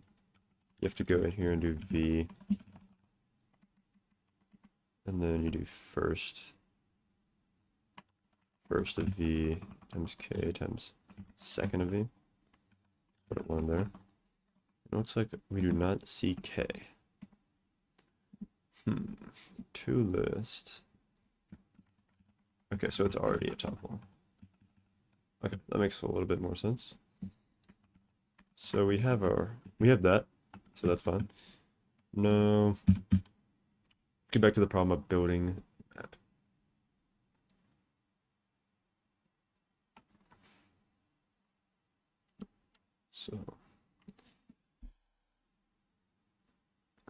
So Haskell map, where's my cursor at? Haskell map add pair. Like what are just the basic functions? So map.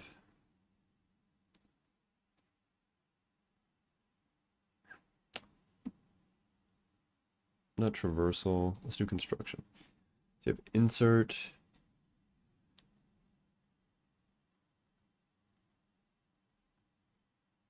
Insert with. To update a counter. Okay. So I believe this is what I'm trying to do here. Okay, save your key. Incrementing it by this and your thing. So yeah, I think this sounds solid. Let's just look at this. So we have these pairs.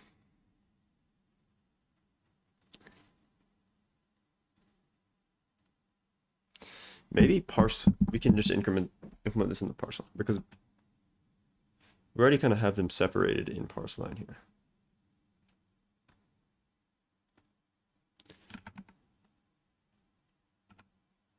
The problem is I'm kind of trying to use like do notation junk at the same time as doing this let in junk. Maybe I should do something else here. So instead of mapping parse line, parse line returns tuple, int and tuple. So what we're trying to do,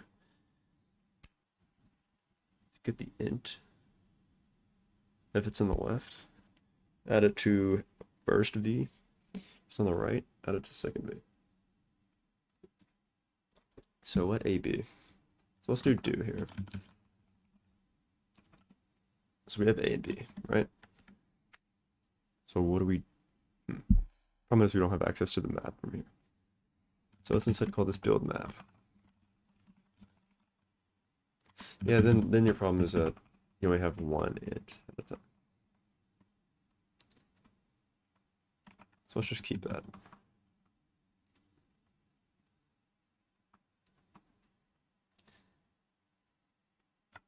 So let's just not try to get too fancy and go one by one. We have this list of pairs of int int. So let's do a function build map here. So build map, let's take the output of parse line, so yeah, int, and we're gonna build the input. It's also map int to int. So build map, let's consider this too. So we want to iterate. So sorry, this is a list here. We have a list of these.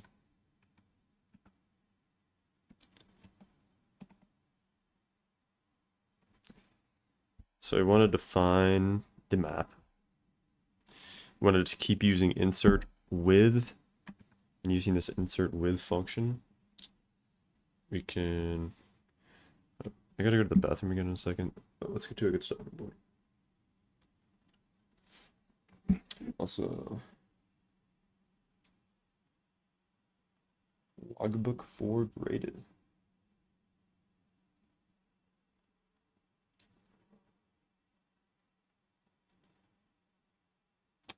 Fair enough. So, insert with. So I think this is good. Combining function is applied strictly. So basing on this, combines the new one and the old one. It inserts it if it doesn't exist, and if it does exist, you run this function on it, and in this case, it just adds 1 to the counter. So that's pretty clean. So how do I make the map? The problem, like, as like an imperative, like usually you're writing imperative programs, I want to like declare this map and then just iteratively add things onto it. That's not really the best paradigm for Haskell. Let's look up Haskell. I'm sure we have somebody using insert with. There will be. They'll kind of be doing something similar with this iterative thing. Insert with stack overflow. Just like some code that somebody's using this with. Insert our pin value. So he's building using 2ints. Dude. I think it might be GNOME, like my window, like my desktop, or I've never been able to have like a browser that works well with my desktop, whether that's Chrome. I'm on Chromium now. I did have Google Chrome, Firefox, the new Zen browser, which I can't even compile on my laptop. Like, I don't know. I'm also using Fedora, though I don't think that matters. I've just never been able to have a not buggy browser. So what is he doing here? Insert with ++x. So this function, so he's doing this where pairs is from list.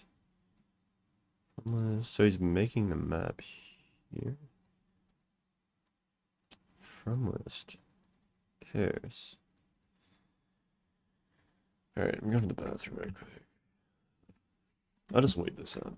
I think the bathroom. I should just delete the bathroom screen in general because I end up leaving it up after I get back. Wait, I should check that by going to the server. Yeah, I end up leaving it up for no reason more than I actually use it to go to the bathroom.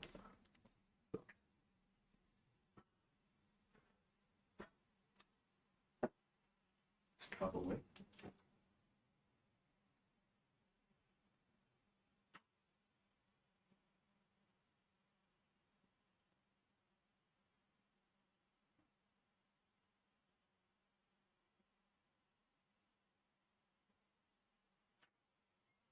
I've been drinking the energy drinks, so I already know it's going to take.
I was trying to construct the map. I was trying to think about it, but you have the insert with +1. I don't really know how you do it, or maybe you can't do it like with one function. Maybe you can. Once you have the two lists like already separated out, you're probably better off just adding all the left ones and then all the right ones. But I couldn't tell you. So let's check this. Wait. It looks fine. So yeah. We were here, build map. So we just need to build this function here. So these are the two numbers. These are the numbers and their frequency and being in each position.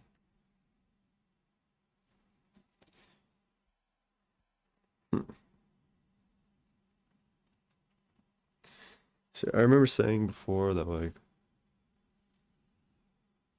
the imperative way I'm thinking of this, or just my intuition, is like make an empty map and come in here for each pair, add key, or this is just the insert with here. And let's call it A. Key is better than 1. It's a function of +1. And then empty map. Yeah. So the problem is that you're probably gonna have to go one by one because this +1 function, whatever this is going to need to know whether it's in the left or right position.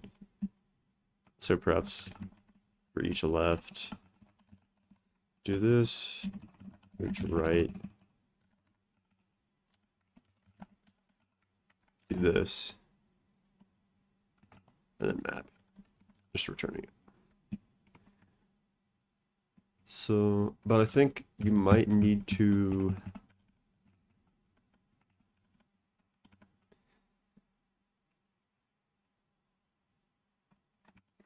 so let's just try to find somebody using insert with.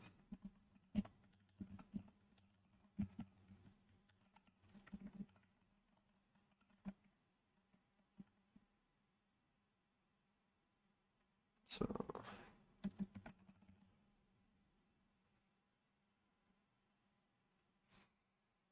it's writing insertion sort. That's not what I'm looking for. What happened to the Google? I've always noticed like using, which is common in programming, using punctuation in Google search. Half the time it just deletes your punctuation. So here we have M insert with plus C1. So C is the key, yeah? Load map. So imagine we just start here. The problem is you're not going to have this global empty map that you're like changing. Yeah?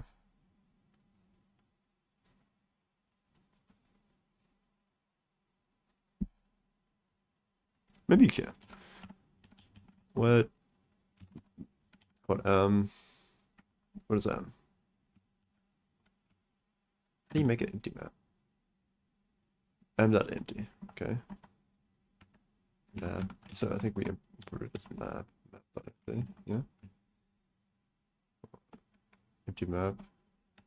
So for each in here, doing for each left. So how do we go through left? So at this point, you kind of want the list, yeah.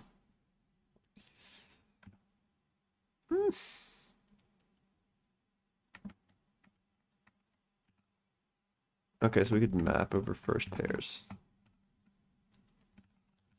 So what does this give us? This gives us a list of int. So map first pairs is a list of int. So we have the list of int. what do we do?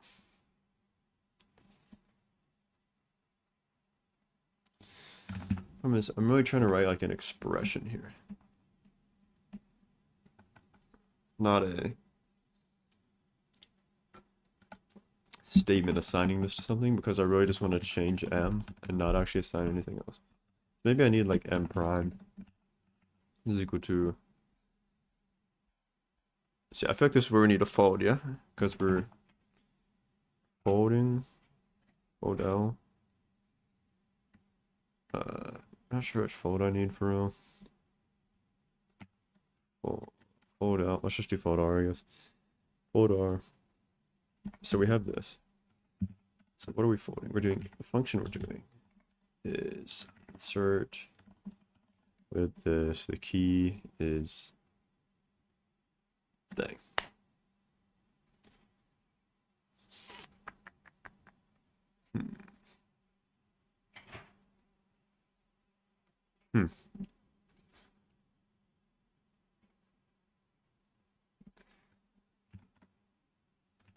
Trying to fold, trying to go through all these pairs and do this function.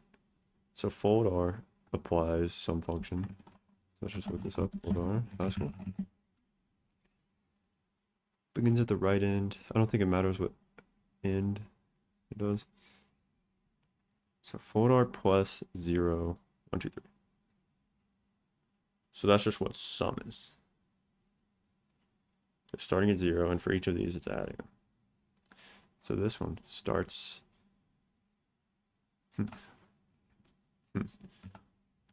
Fold R, the function, the initial value. So let's make the initial value the empty map.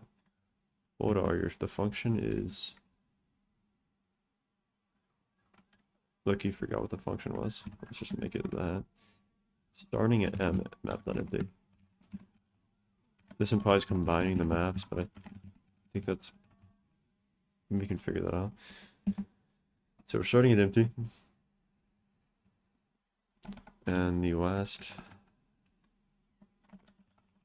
attribute is, so this is the int.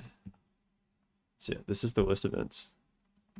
This is the initial one. And so we gotta accumulate them into this. So this is where we do insert. This is where we do our insert with. The problem is getting these arguments into, because we have the map FSD pairs on the outside, but they were kind of referencing the same thing. Insert with K. So what is K? Because this function needs to know.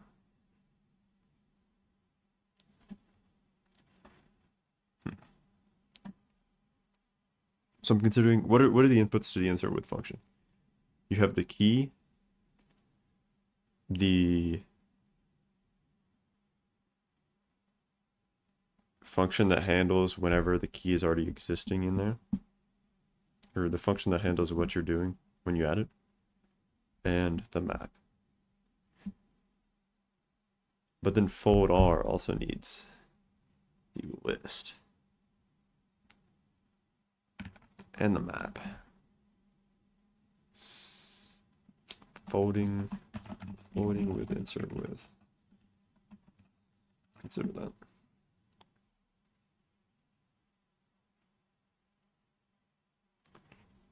Okay. I feel like what I'm trying to say makes sense. Let's cave and Jippity it. So with this function, trying to turn this list of tuples ints into a mapping of the ints to their frequencies in each position of the tuple. How can I do that? And does my current logic with folding over an empty list make sense? So this could just be entirely like dumb, but So is Jibby. So let's see.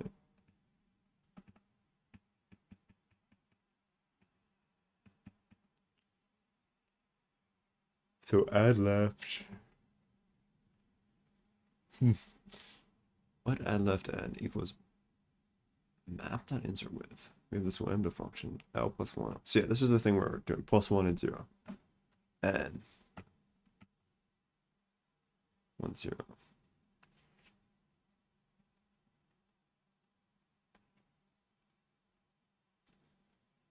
So it's kind of hard to see that. You know what? I'm gonna just click apply this.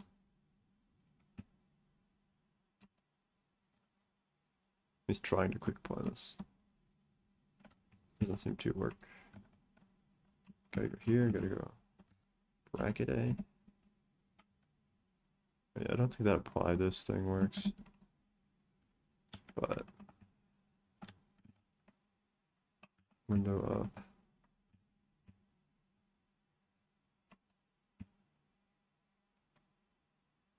Okay, so this is okay. So that syntax, he's doing the let in syntax. So build map pairs. So yeah, that makes sense. So we're gonna put pairs in here. Or it could just be a savage and do this. D that to the end. P. D that. That's a massive line there. Rip the person reading this. So we're doing let in. So we're letting add left and be a function that insert with. So we have this lambda here. Left, right. Doing left plus 1 r. With the number 1, 0. So like the right, similar. So we do here. And here.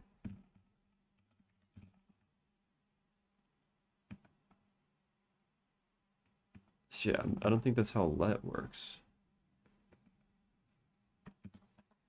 Haskell let in notation. Make sure I don't still have the bathroom screen on. I don't think I put it on. Something you gotta watch out for these days.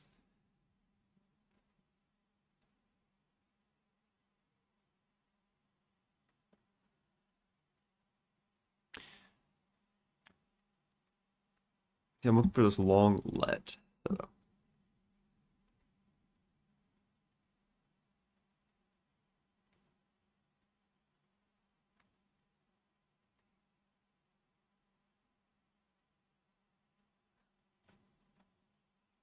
So I think if you have to,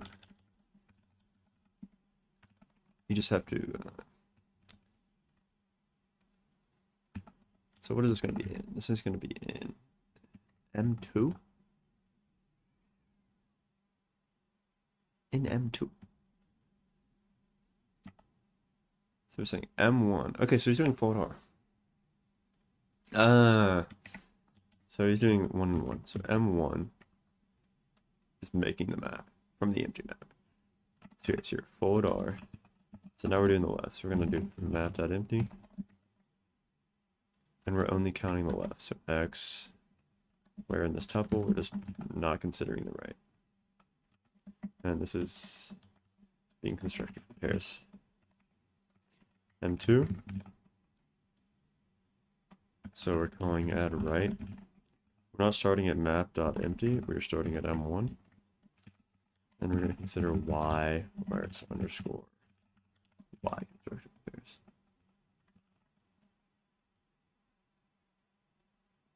Okay. But we don't just, so wait. And then build, so this just adds them together. Yeah, if this works, that's impressive. Kind of doubting it, to be honest. Oh yeah, change the name of this. I still haven't figured out how to like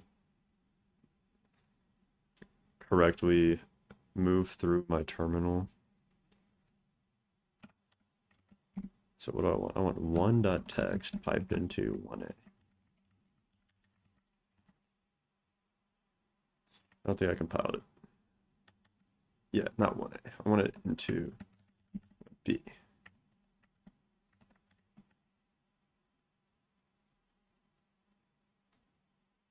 A number has been printed.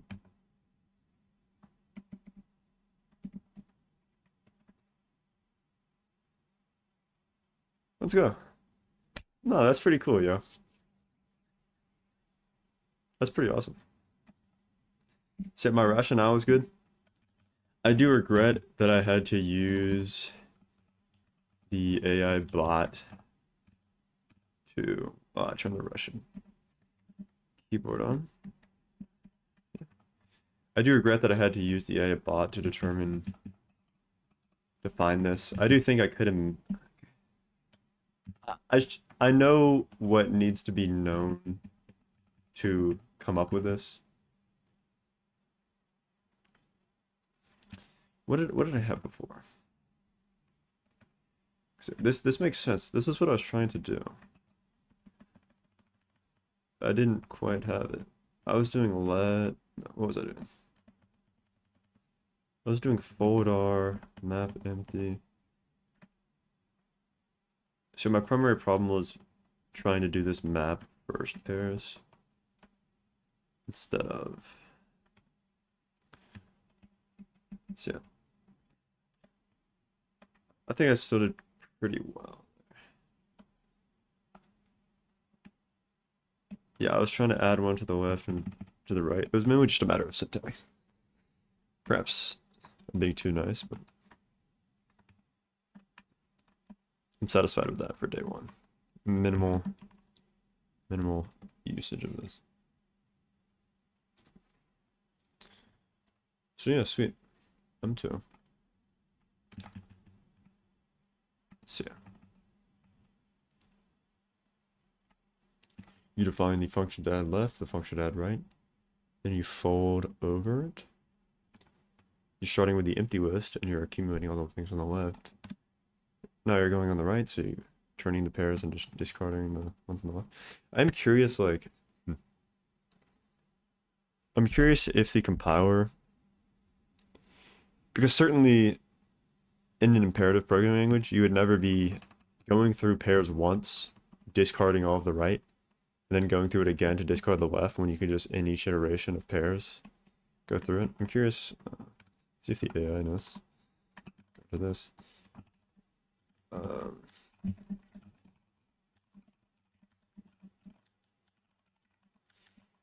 wouldn't go through pairs twice. Discarding half each time. I just accumulate the map in one pass. That's the GHC compiler. Make up for this. See, I am reading I've been reading this book, albeit slowly, just because I've had a lot of other stuff going on. At the end of the semester, for this parallel and concurrent programming in Haskell book. So I know you can do these concurrently in that sense, in that they're running at the same time, but that's not what I'm talking about. I'm talking about in one literal passing of pairs.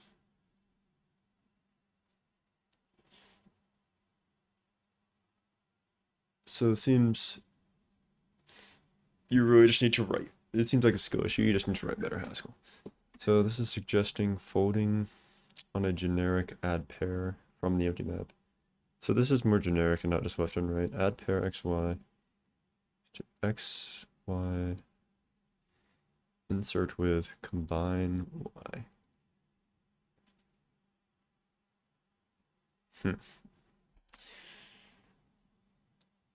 Foldr add pair. Map.empty. Okay, so what's add pair? Takes in xy. So this is just doing them. Okay, so yeah, this is doing them independently and combining them. That is curious. the data set's large, you consider fold L. Yeah, I was reading this. Didn't really understand all of it, to be honest, but I think I'm satisfied with that. Oh, what's up? Yeah, thanks, man. Thanks for sticking around. Stack Overflow has an approach that uses from list with. You might have used that. From list with.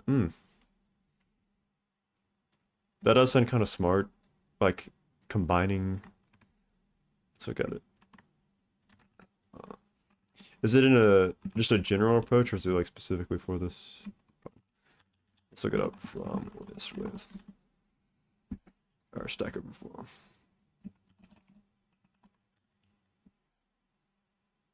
Just type it.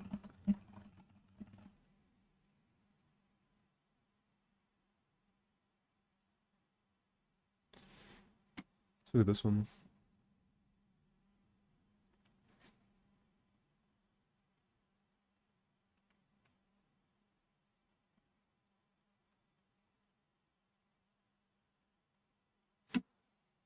Can you see the link? I don't think so. YouTube's probably censoring it. Maybe I need to widen this. Yeah, I think YouTube's censoring it. RIP. Huh. Let's just look at. Let's just look up the function and see what it does and see if I can imagine how it works. Looking for from list. Topic is called. Okay, sweet. Yeah, I'll just copy paste that.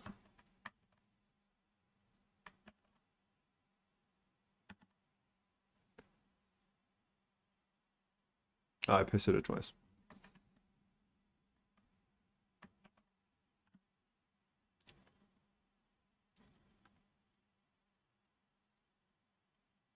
Topic is called. Let's hit it with a. Oh yeah, it's not gonna know I'm talking about like Haskell and such. Yeah, okay, sweet. So it's trying to write a list comprehension to. Okay, yeah. But yeah, honestly, good job finding this. It sounds. Hold up while my browser freezes just to load the ad. How do I not have ad block, bro? I gotta get ad block in a second. But so he has this. So yeah, this is what this list comprehension is additionally like. That's not the AI came up with that. I was trying to do the map burst thing, which might return the same result. We'll see. The conf function. So I should skip to the solution. Dude. RIP browser, bro.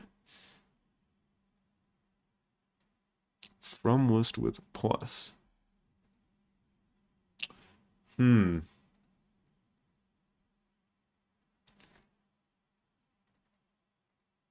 list with plus.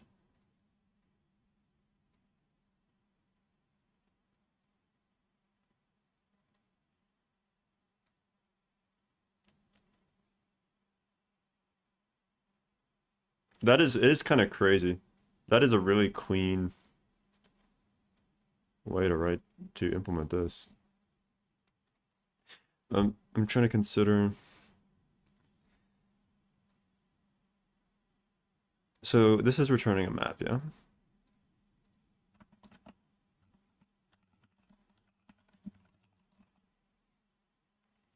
Yeah, that's returning a map. And then he's turning it back into a list. Which I guess is fine, given that the output he wants is this. So let's just look at this. So he's building a list x1, x from x's.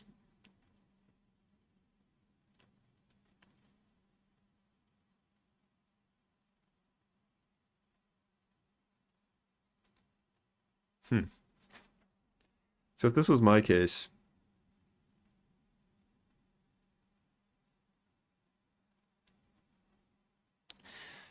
I think in my case, this does the from list with, because here we're inserting with.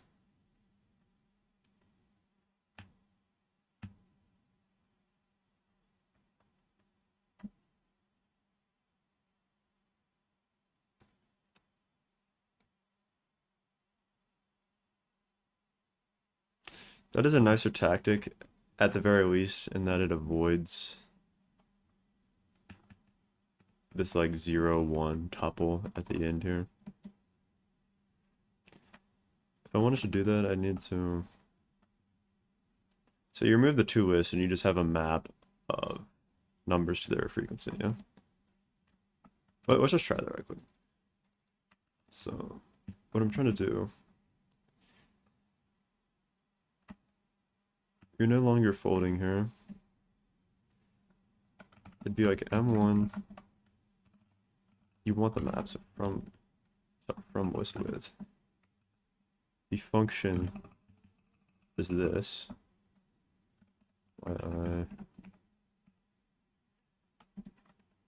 And we're starting, or sorry, so this is literally the list here. So that's this. Rip typing yi here, p.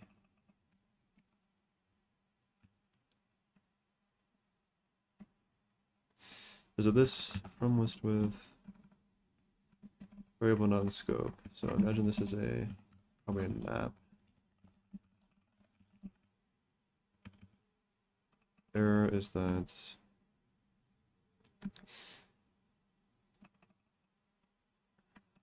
see, this would definitely be cleaner. That is a good thing. What is the error here? Couldn't match expected type. Actual type ends. From list with. So what did they have in there from list with? Alright, sweet. Yeah, thanks a lot for watching, bro. You're like the first person to actually watch me. But yeah, have a nice night, man.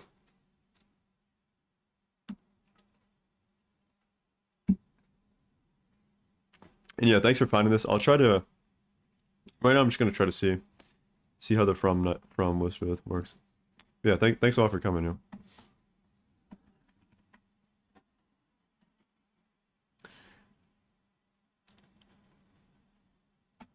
Dang, this is actually so close. This would actually be insane.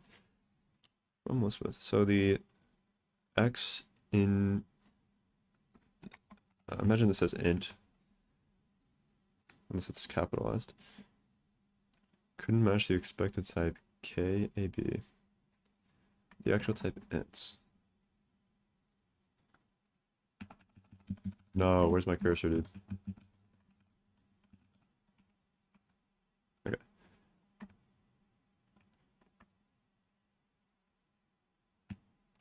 Dang, what time is it here, bro?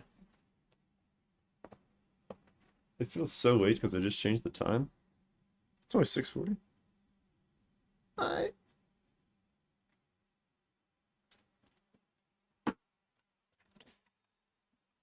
Yeah. No, that's actually kind of dope. I actually got people watching me now.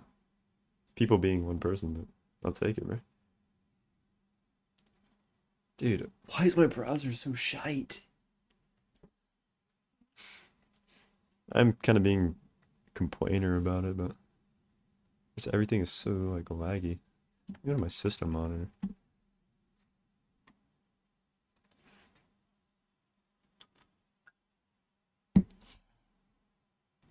Dude, where's my system monitor, bro? You know it's bad when your system monitors are lagging. No way, bro. System monitor crashed.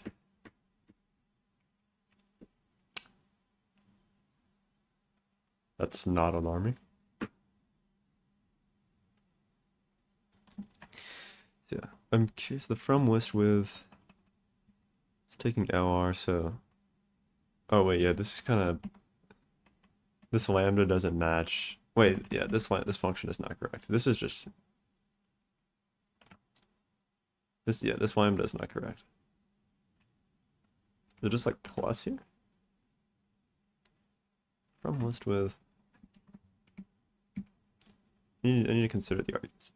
So from list with plus. The key x1.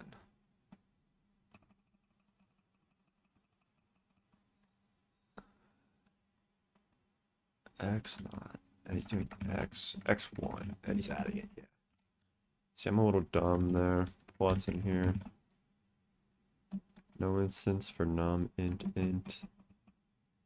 Instance for num int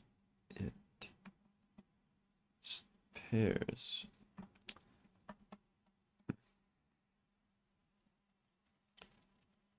No instance for num int arising from a use of plus in the first argument, namely plus. Num int. Num int. What is that? Oh, okay. So it's thinking that we're adding a tuple. What is he doing here? That's the list comprehension. He's doing plus there. He's doing x.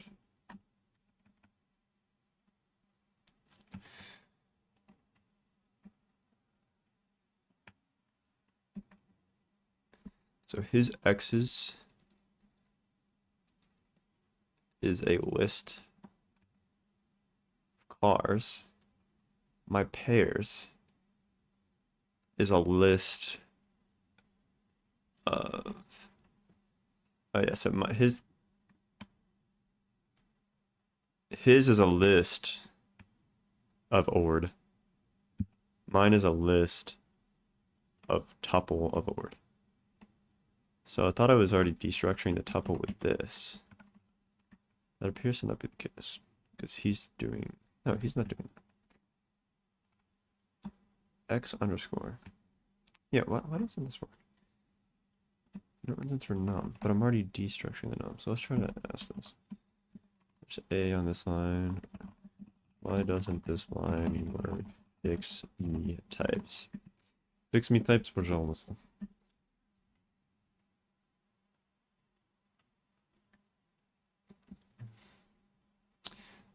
I'm trying to use from list with.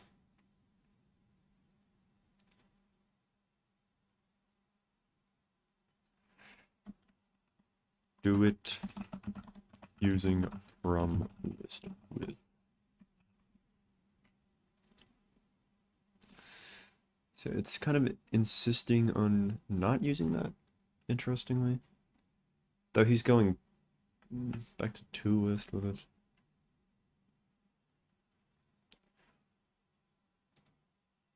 Oh, wow. So this is doing it at the same time. This would be incredible.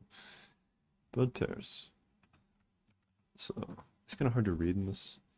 From list with, so we have a lambda, two tuples. Just adding them.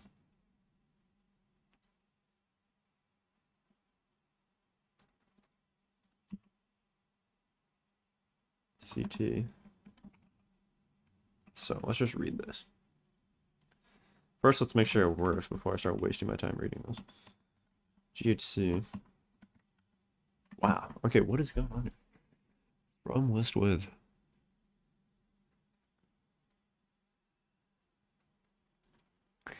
So this is the function that we use to update keys. And so this function takes in one tuple and another tuple and returns a tuple adding. So I imagine this is the first tuple, you can imagine being the frequency. So yeah, this is like accumulating the frequencies. We're considering the one tuple to be the current number. Maybe that's not the case. Well, let's read the rationale here. Creates pairs, excuse me. So this is kind of describing the second line, so perhaps it's better to read that one. So we have a tuple here as a concatenation of. Is this making a? I know I've said tuple 42 times in the last 3 seconds, but we have. So let's look at this term. This is a list comprehension. We're looking at all the x's in pairs. And this is like the basis. It's like the base case almost of like the frequency. Like we have this number and there's one of them in the left column. And otherwise, or on the other side, this is like the y setup. So it's the same thing, but just considering the right pairs. And so with this, wow, that's insane. No, that's actually a great tactic. That is a really clean tactic. That is a really clean tactic, man.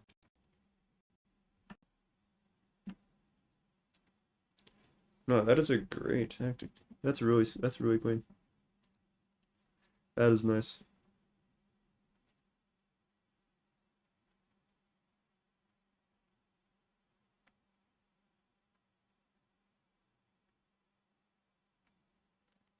Now, shout out Nineberry Noonbear, bro.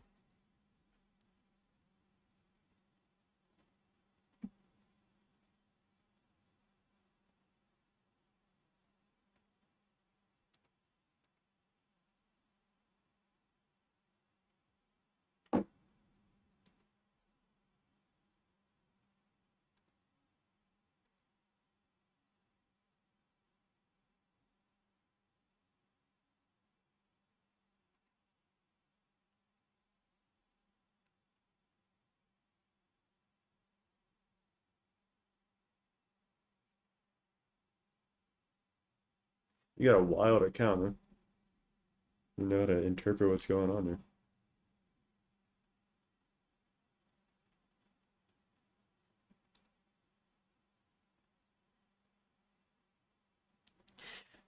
Might be the most random set of videos I've ever encountered. You got a iOS 11 bug exposed. See what's going on there.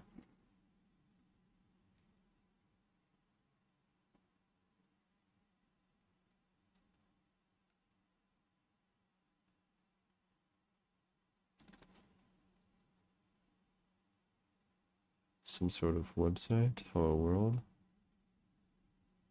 Not loading script files when using a self-signed certificate. Honestly, I can't help you on that one. I'm not too sure what's going on there. But it's been about... Dang. YouTube Shorts has been a thing for 6 years? That had to have been like automatically transferred or something. Please let me type in my search bar, bro.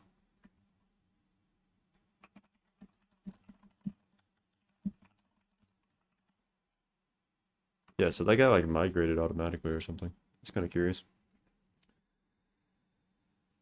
Yeah, thanks. No, this is like pretty crazy. This is the first time I've had somebody actually watch me. Let's go. Shout out Nineberry Noonbear, bro.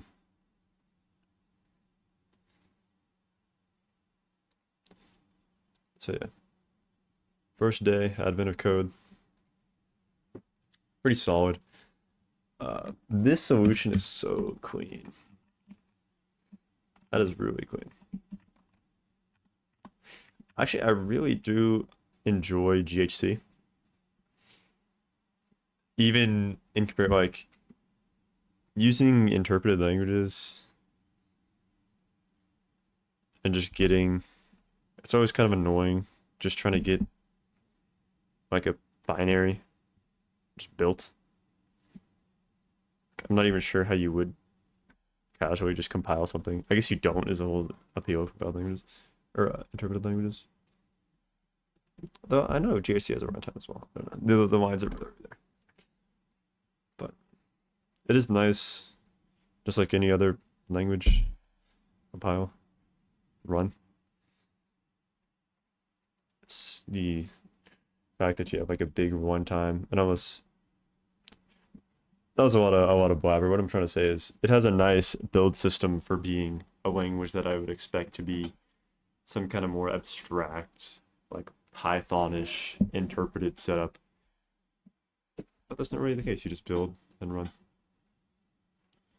And you can see the intermediate, even objects and such. It actually doesn't seem to be quite large. Quite that large. It's file size command. du du-h 1b 2.5 megs. It's not horrible. I'm sure there are optimizations to decrease that as well. Yeah, wow. So far, really liking Haskell. I do like how this kind of forces you to know how stuff works. I've kind of been working on punt engine, CD punt engine. It's kind of easy to just fall into the abstraction of the library and not really know how things like, uh, whoa, and not really know how things like getting input, the basics of the programming language to write programs like we have in embedded code, how they work, because they're just working on like proprietary library things. So it is nice to kind of do this exercise where you're forced to learn these things.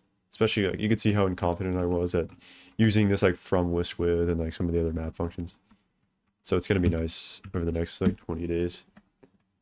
I'll probably continue doing advent code and Haskell, but yeah, it's gonna be nice like just getting better at that. So I think I'll wrap it up.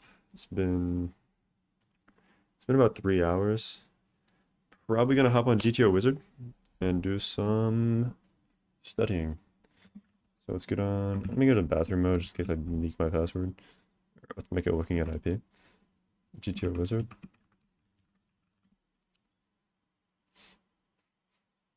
Smells nice in here. Что это? Yeah, shout out admin code. I also really quick want to look at how Prime Engine did. No. Yep.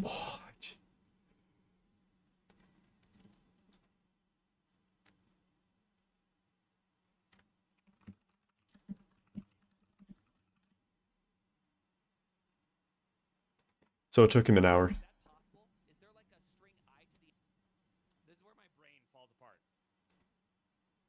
Oh, this is from a year ago.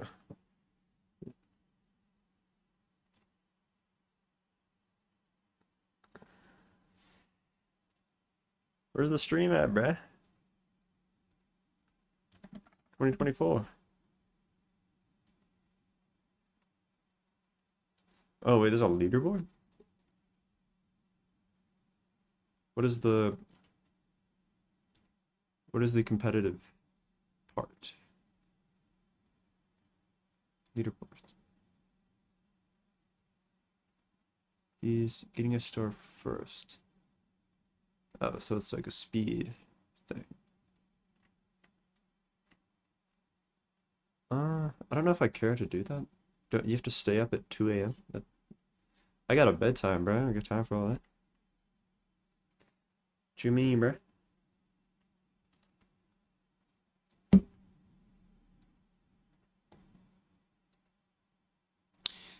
Alright, I got a bedtime, bro. What is this here? Oh, this is the amount of... Wow. Wow, that's impressive.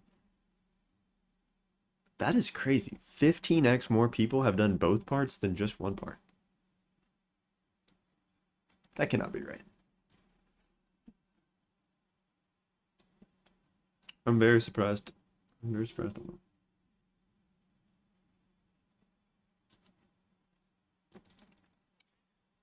I'd sponsor him if it was on GitHub.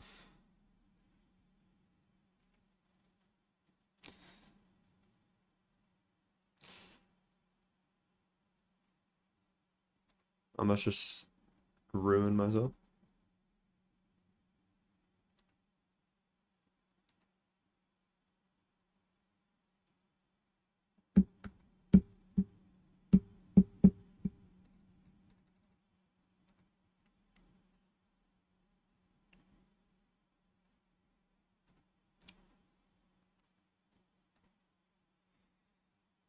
Yeah, I don't really care to stay up, but I gotta get back on my sleep schedule. I got a bunch of stuff to do next few days.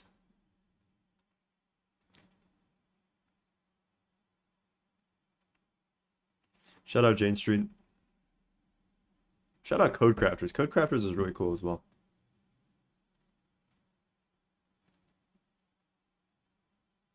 Shout out Optiver. Dang, they have a lot of Best Buy. Oh hell no. Oh yeah. Oh, I left the IP thing on. Dude, I gotta just stop using these screens, bro. Alright, we're gonna get on GTO Wizard.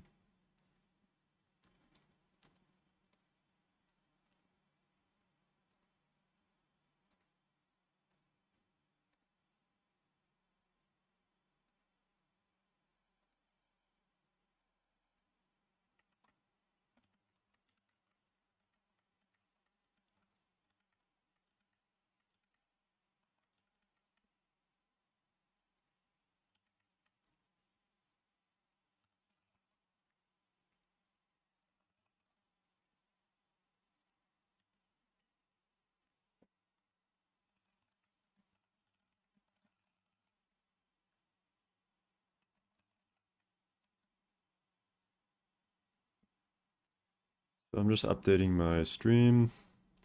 Chess.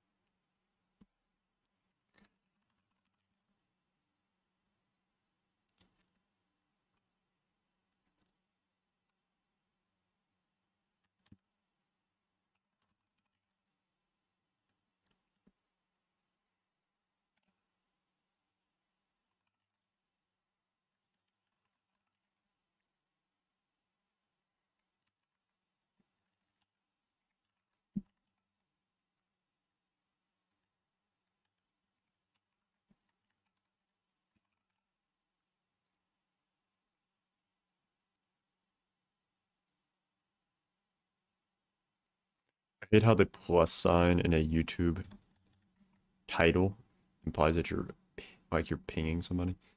Advent of code day 1 in Haskell plus 6 max NLH drills.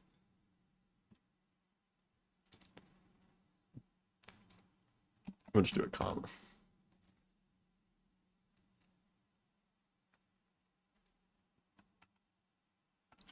So back to the top. I swear I saw he was doing Advent of code. Perhaps that's false. Let's see how this guy did it. All right, we are back. Here's in the right list.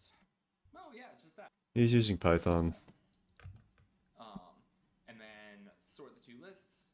It asks you to sort the two lists, and then He's doing it in Elixir, yeah? I don't know how to spell Elixir.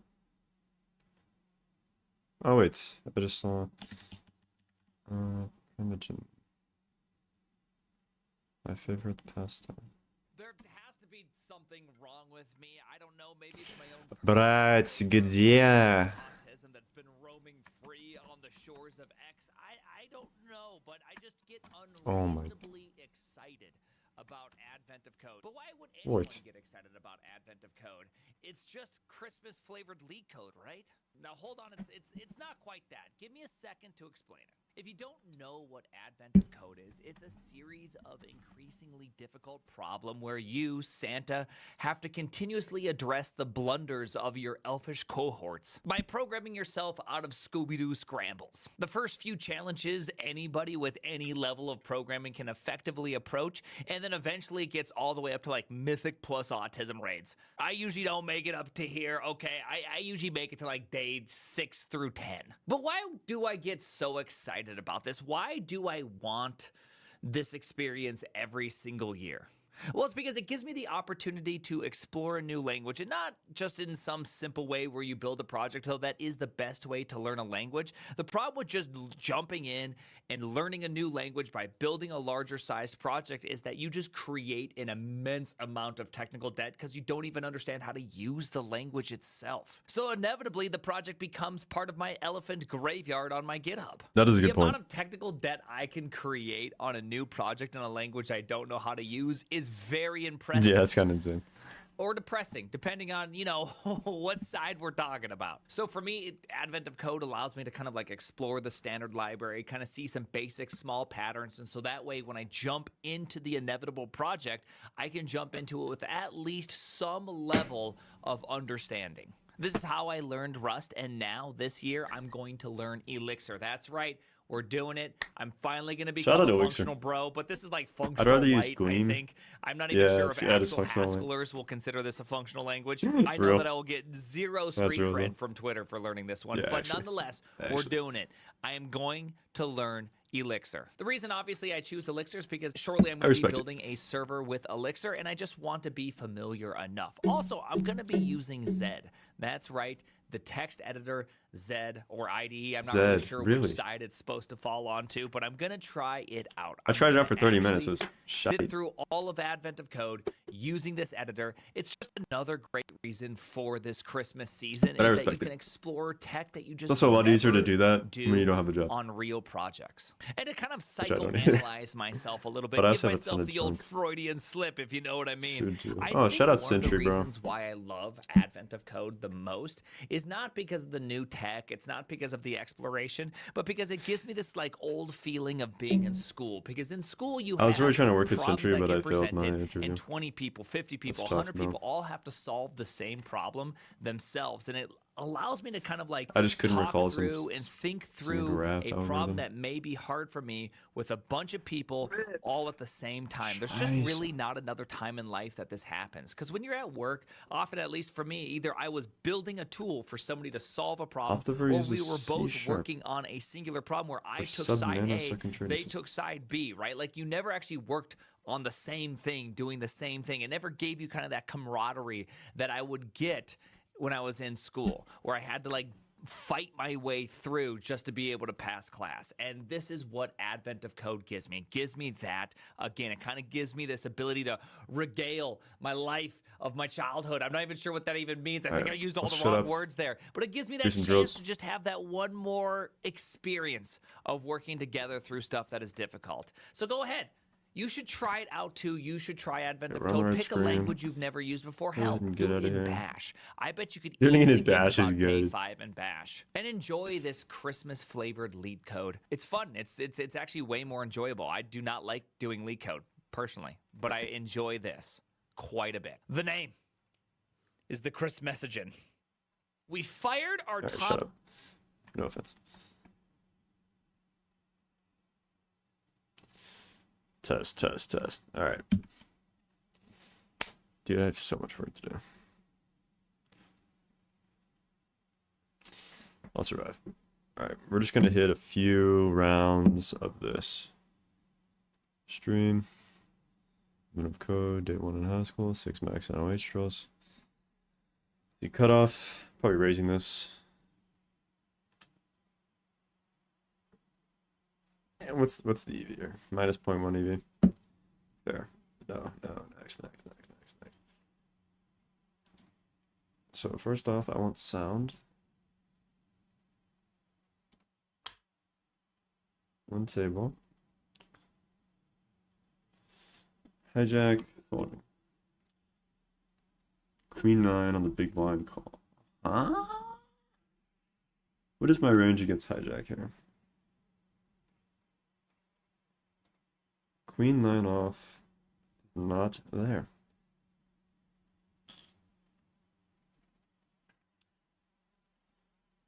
Fair enough.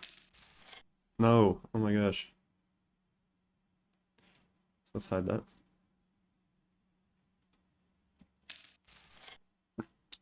Really? Is it mixing with race? Really? I'm too loose on the big blind.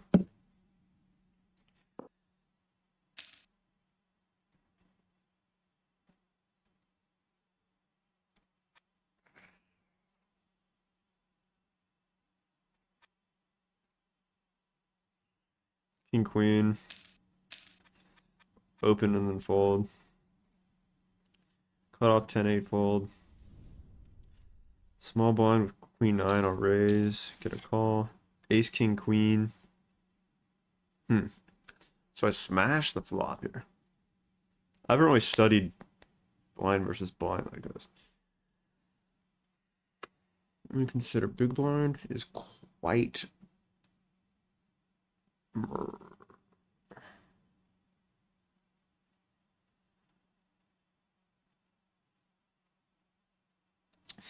Thinking check. Maybe bet small. Okay, so those were the two. So we get a call. So I'm pretty not check that. It wants me to bet 33. It wants me to bet 33. So I'm gonna cheat and look at, I wanna look at the big blind's range on this node here. How do you get to that range or ranges? Big blind's range. Just give me a normalized. Dude. Wait. Show ranges. I don't want it normalized, I wanted the range. Yeah, I guess that was fine. So big blind on this node. So is this nut and range? No, this is equity.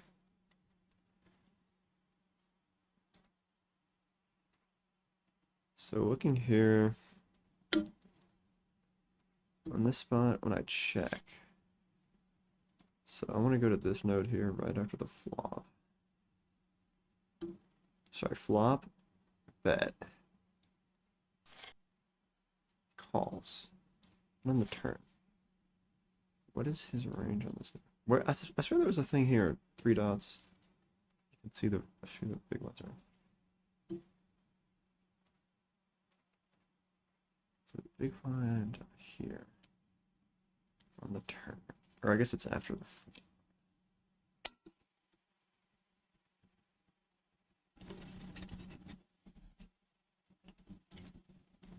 He's got all of his ace, king, queen combos, some pairs. And he calls with his hearts, presumably. Yeah, okay. Or with the spades. So after the check bet, the betting range, he's got his ace 9. So his mid 8, so his best ace kickers. He's got his king, his 2 pairs.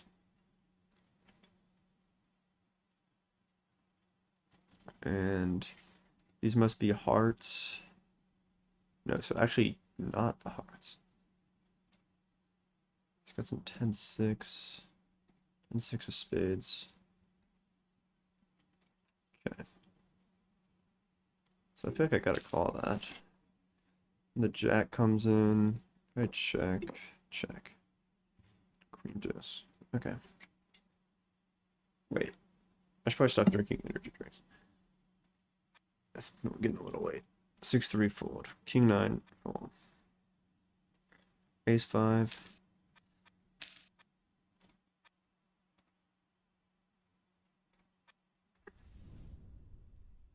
(10-8) and defending that every time. On this flop, I could honestly bet small here sometimes. And not with this hand. So after the 10 there.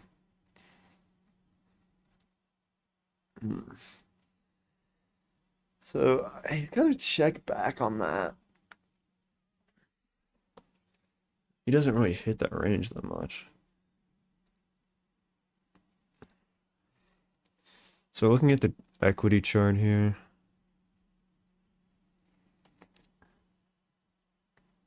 Somewhat even.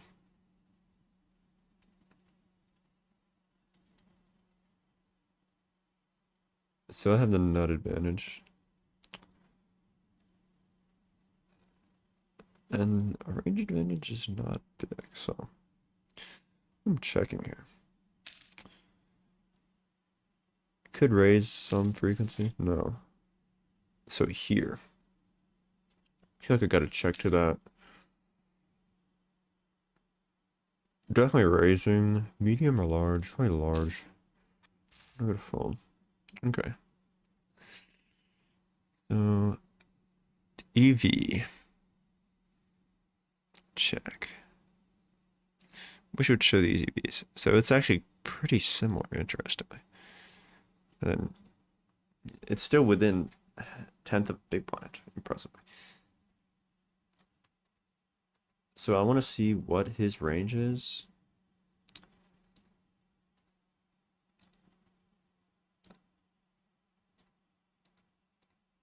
So these are pretty useful.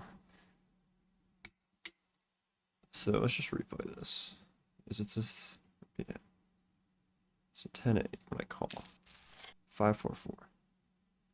So procedural check, though I can donk on some frequency. I want to see the...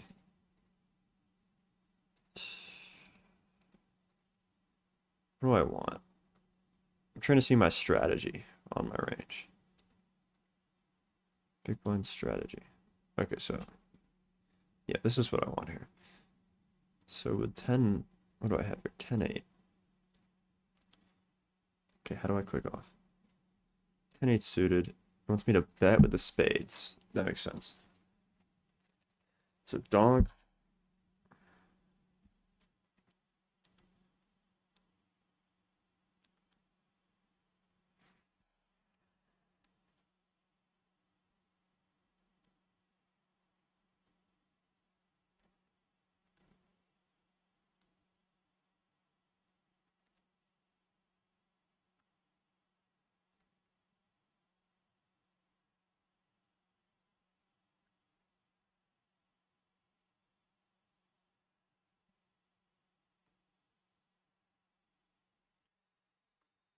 So it wants you to bet more frequently when you have these spades.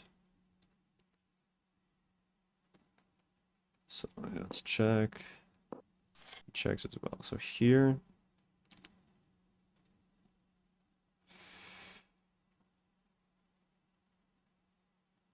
thinking bet, but the sizing. Small is not the best sizing. It's actually check. So we still bet most of the time, but across a few different sizes. Though I'm not really going to be mixing like the 50%. I don't even use 50%. I just simplify 33, 75, 150 approximately. I think simple is just better check. Like that's a little too much. Okay, let's just move to the next end. On the button, I'm probably folding that hesitantly. Big blind call. Here, I think I'm checking. It'd be nice of these, so it's here. So after that check from the hijack,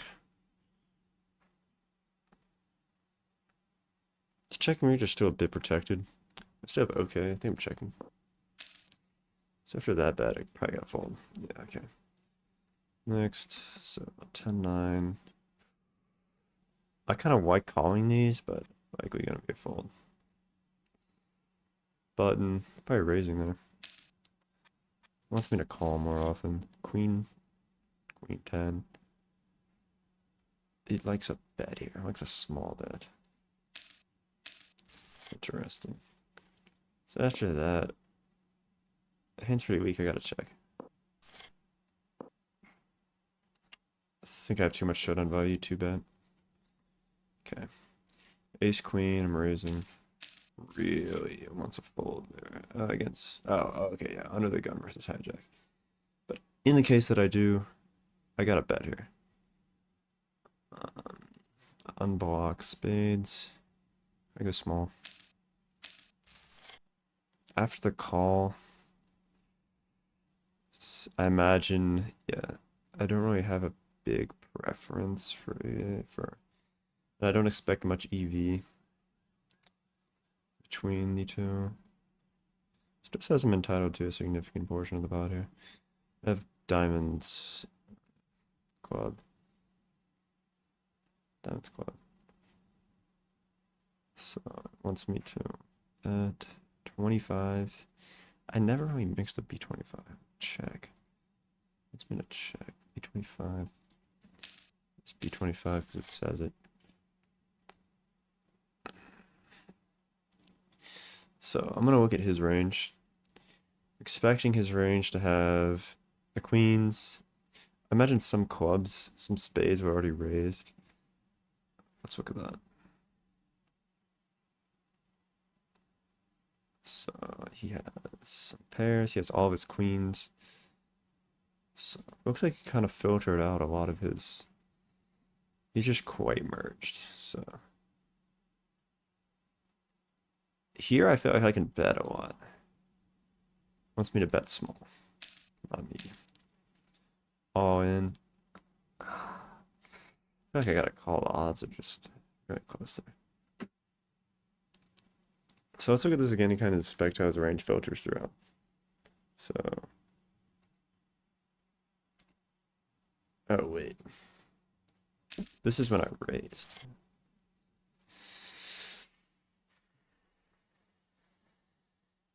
So I believe I bet small here, yeah? So let's look at his range here. So with this, I want to see the hijack strategy.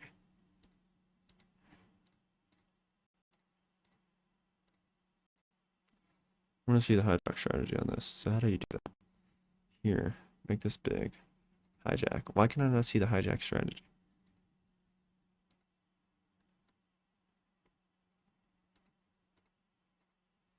It's kind of annoying. I'm on a hijack node.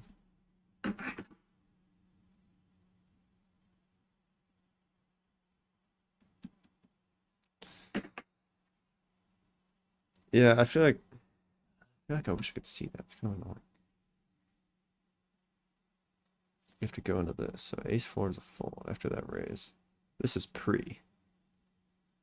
Well, I mean, whatever. Am I even in the same exercise anymore? I was overbetting that. Next hand, yeah, so I'm not even in the same exercise. That's not what I want.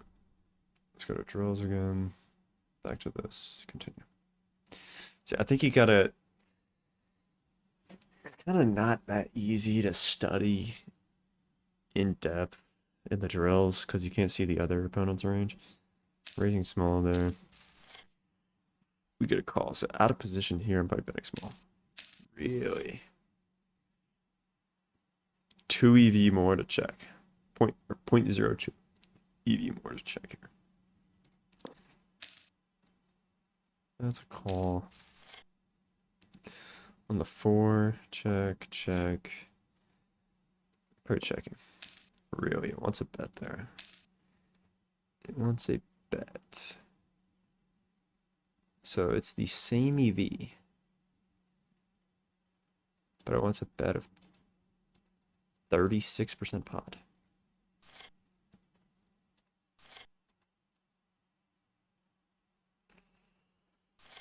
It wants a bet of 36% pot. Wait, so why is that even...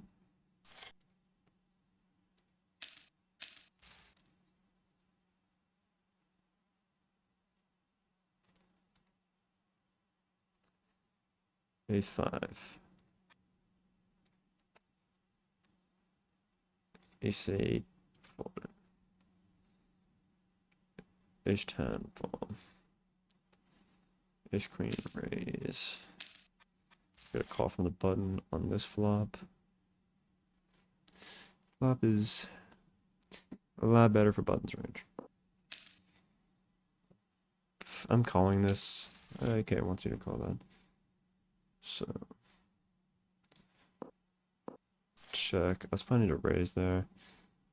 The flush coming in, bets all. It wants a check. What is the EV difference?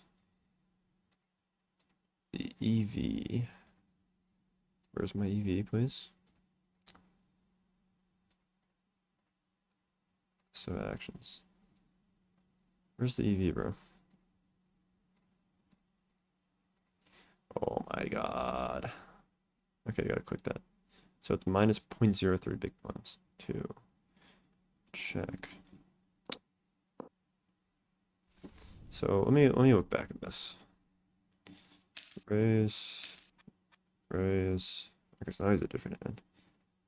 By calling that. Or was that the same action? Check. Yeah, okay, this is different action. On that, I got full. I wish it would give me the same thing, right? 10-8, bye. Ace 3.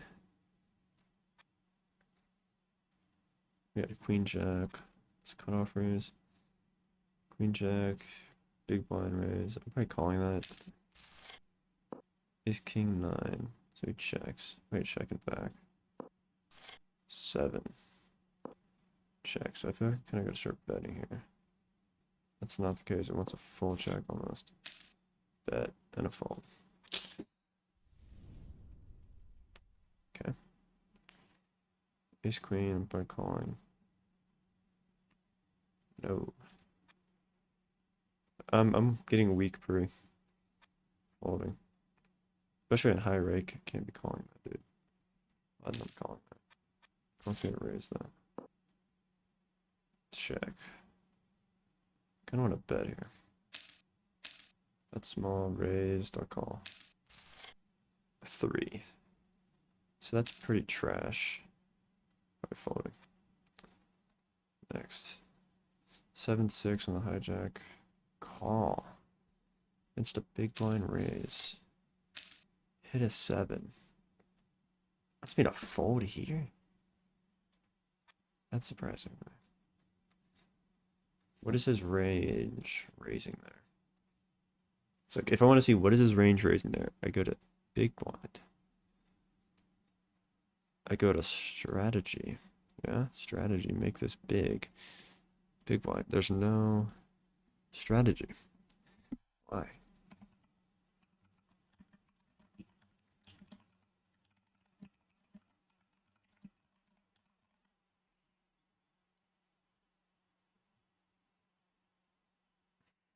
Bruh. Why can you not see the strategy of villain here?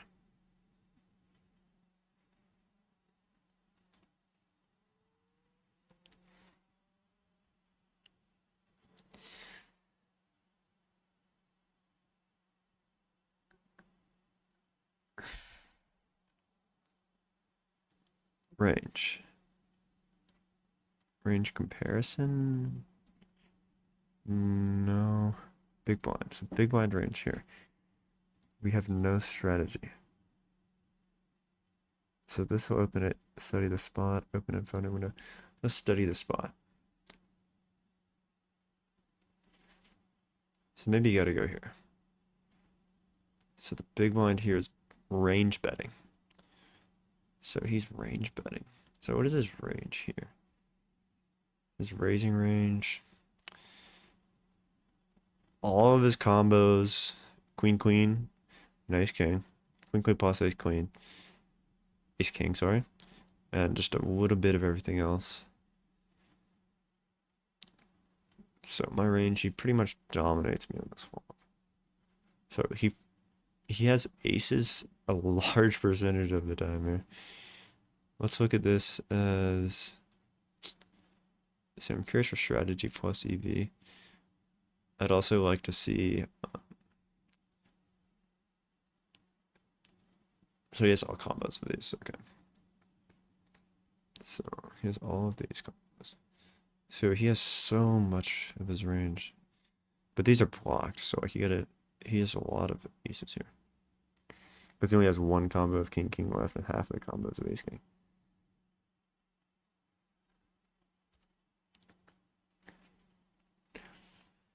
Six combos of aces, 8 combos of ace, king, a combo of kings. And 6 combos of queens. So he's betting with a lot of them. And I am just folding a lot here. I'm folding. So all of my backdoor ace jacks I'm calling. Calling all my kings. Calling queens. Calling jacks. Calling tens. Calling nines. Calling set. Oh yeah, that's full house. Okay, that's fair.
All right.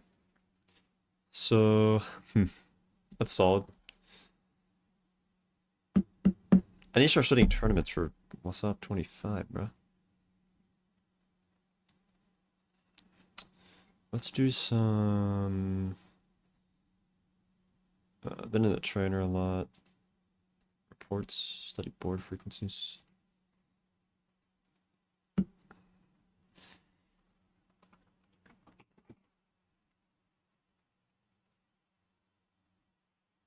What am I doing right now, bro? I'm gonna have a bit.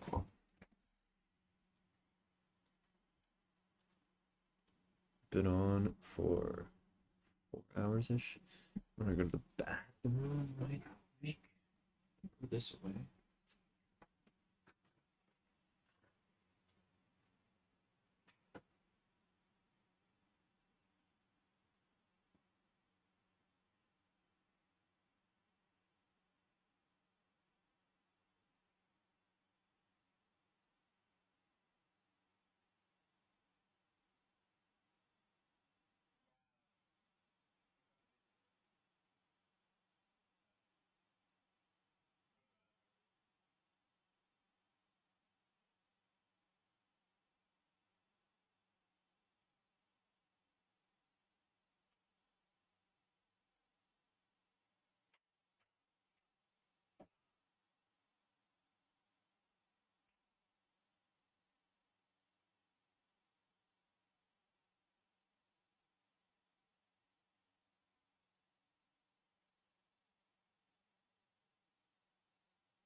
Get me on the charge.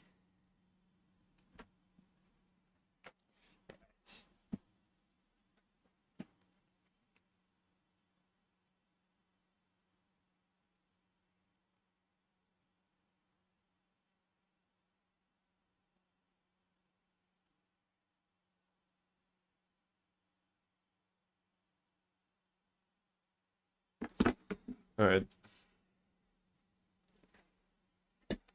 So I feel almost like I need to just study more pre-flop in the range builder.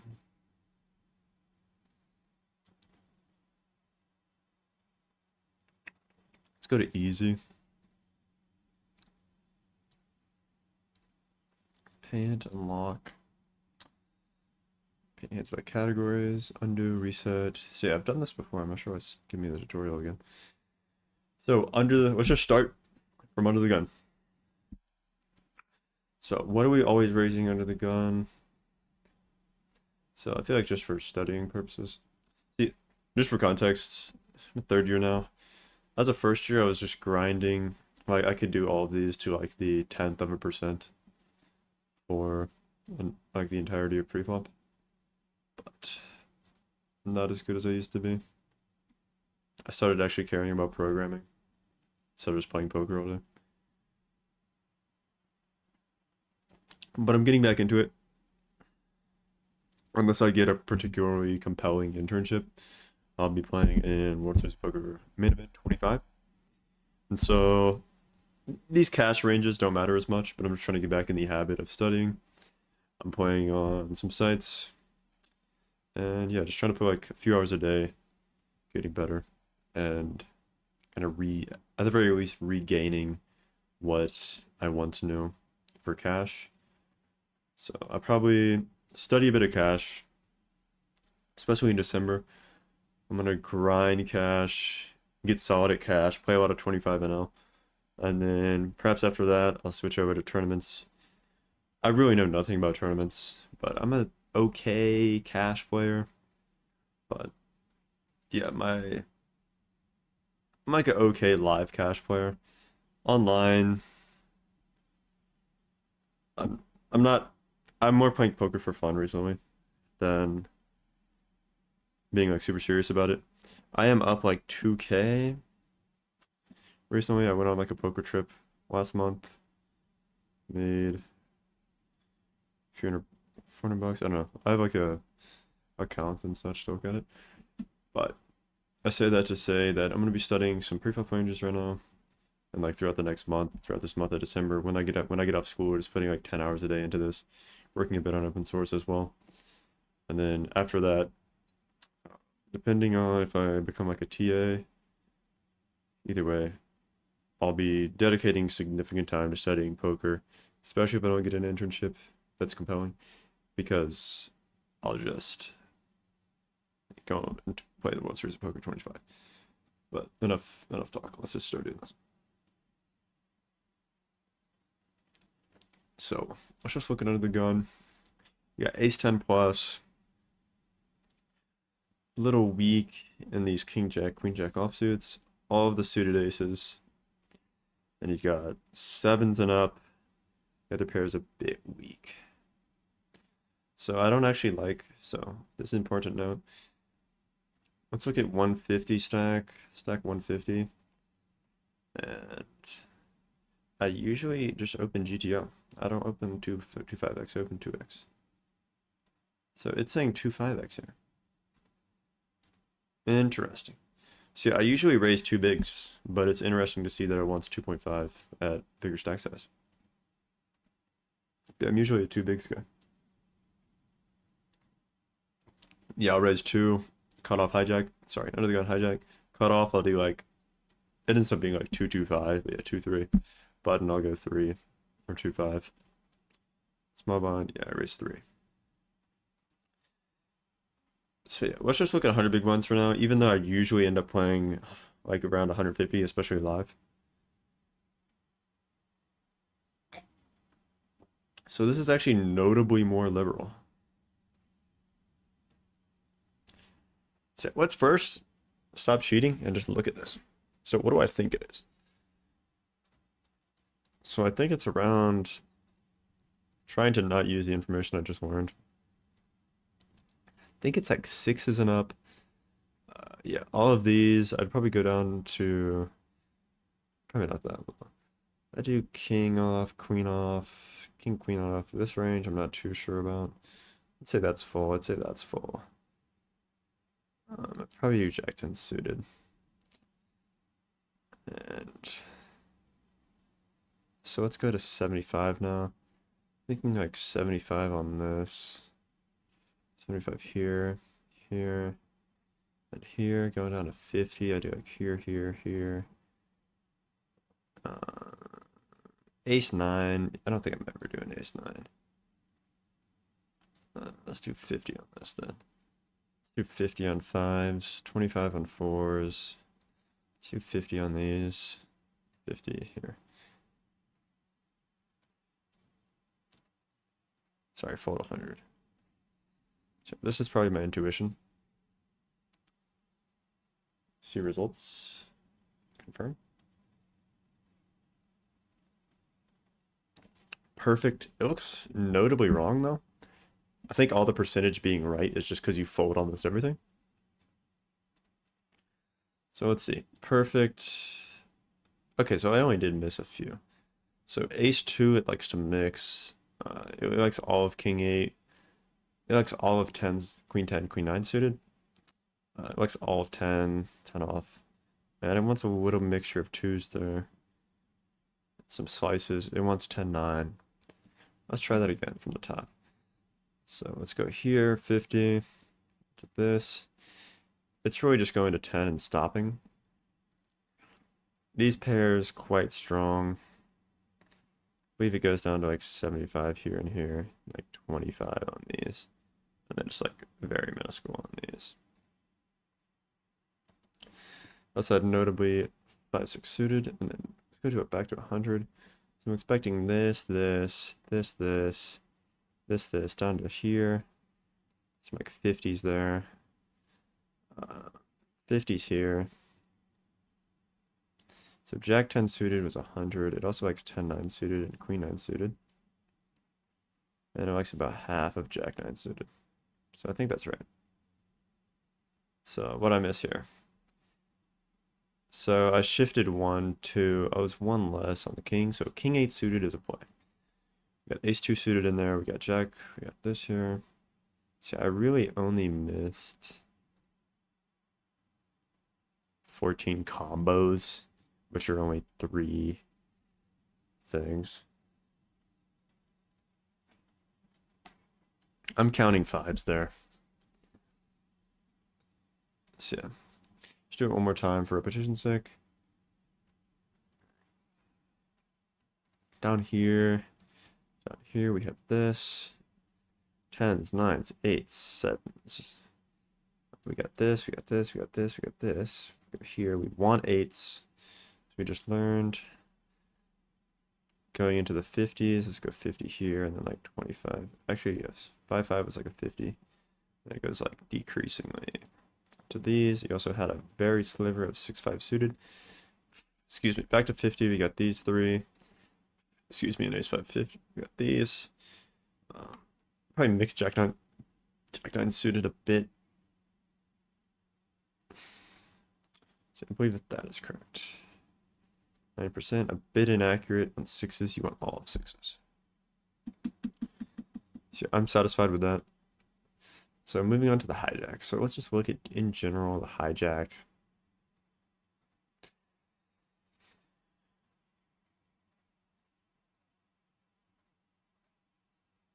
So you're going up by 4%, right? So what does this mean in practice? A little bit more of the pocket pairs. You'll notice we're getting a little bit more 4s. Okay, so we actually do want a lot of 5s in 2 big blinds. So we want some more of these kind of crappier, not even crappier, but to be more holistic, we want 9-8 suited, 10-8 suited, and a half of queen 8 suited. We want some slivers of jack 10 off, so we're getting all of these broadways, some slivers on the worst 3.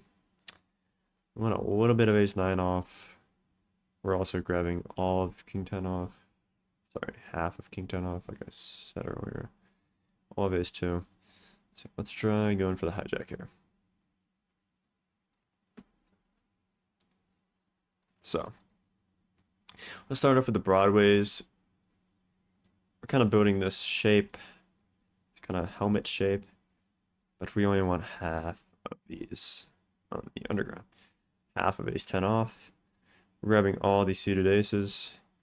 Kings, I wasn't really paying attention to kings, but I presume it'll be about just shifting 1 over, maybe 25 on the 4s.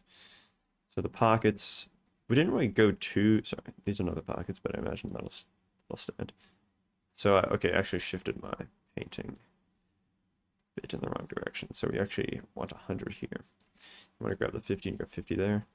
I'll probably hit maybe around 25 on the bottom 2. 50 here, grab all of 5s and up. So in this region, we'll grab 10-9, we'll grab 9-8.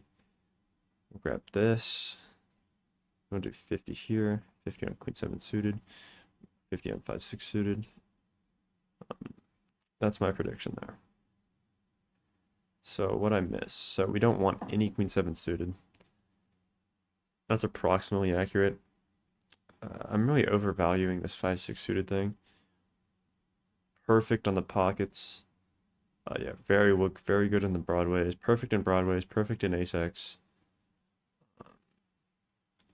Not as indifferent to these bad middle kings, suited kings.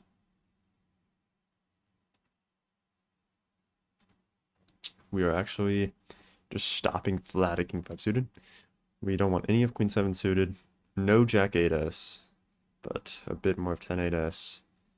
And some sliver of these kind of straighty suited connectors. So let's try that again. Let's go all of here. Let's consider these as such, like this. So I really want all of them down to king 7 and stop. I'll say king 6 and stop. It might have been in king 6 in the hijack. Yeah, I'd have been king 6 in the hijack. Let's go down here to 5s. Half.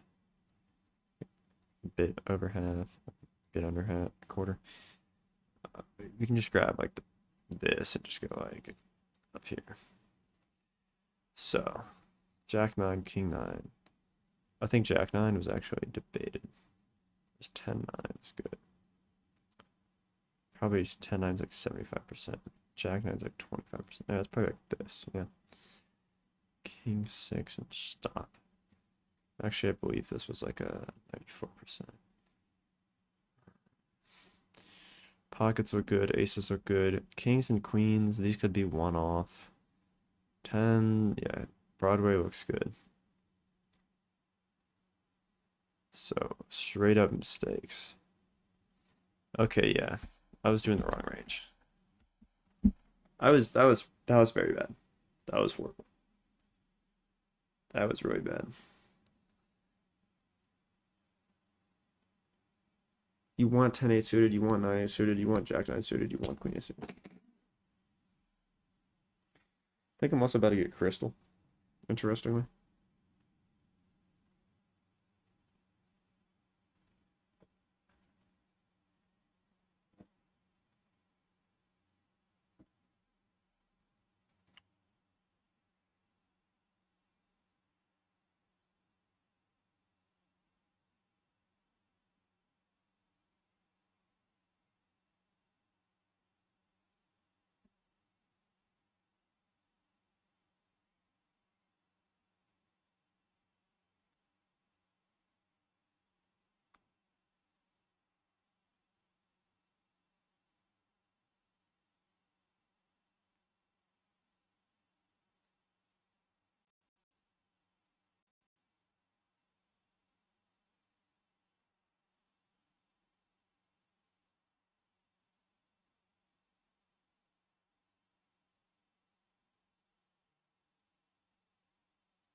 Ебать, это не что... Это не что я хотел сделать.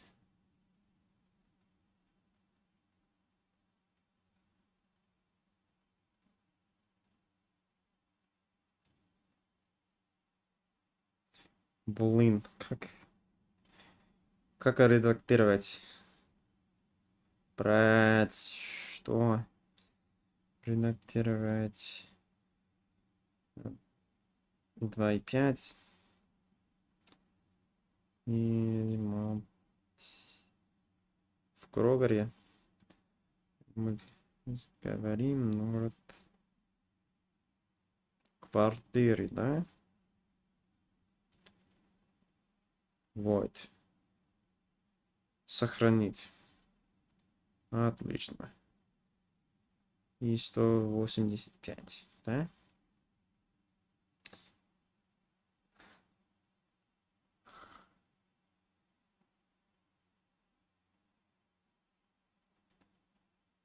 Брать, дай мне. Roommate's waiting on me. Секундочку, пожалуйста. Actually, I'm gonna end it here.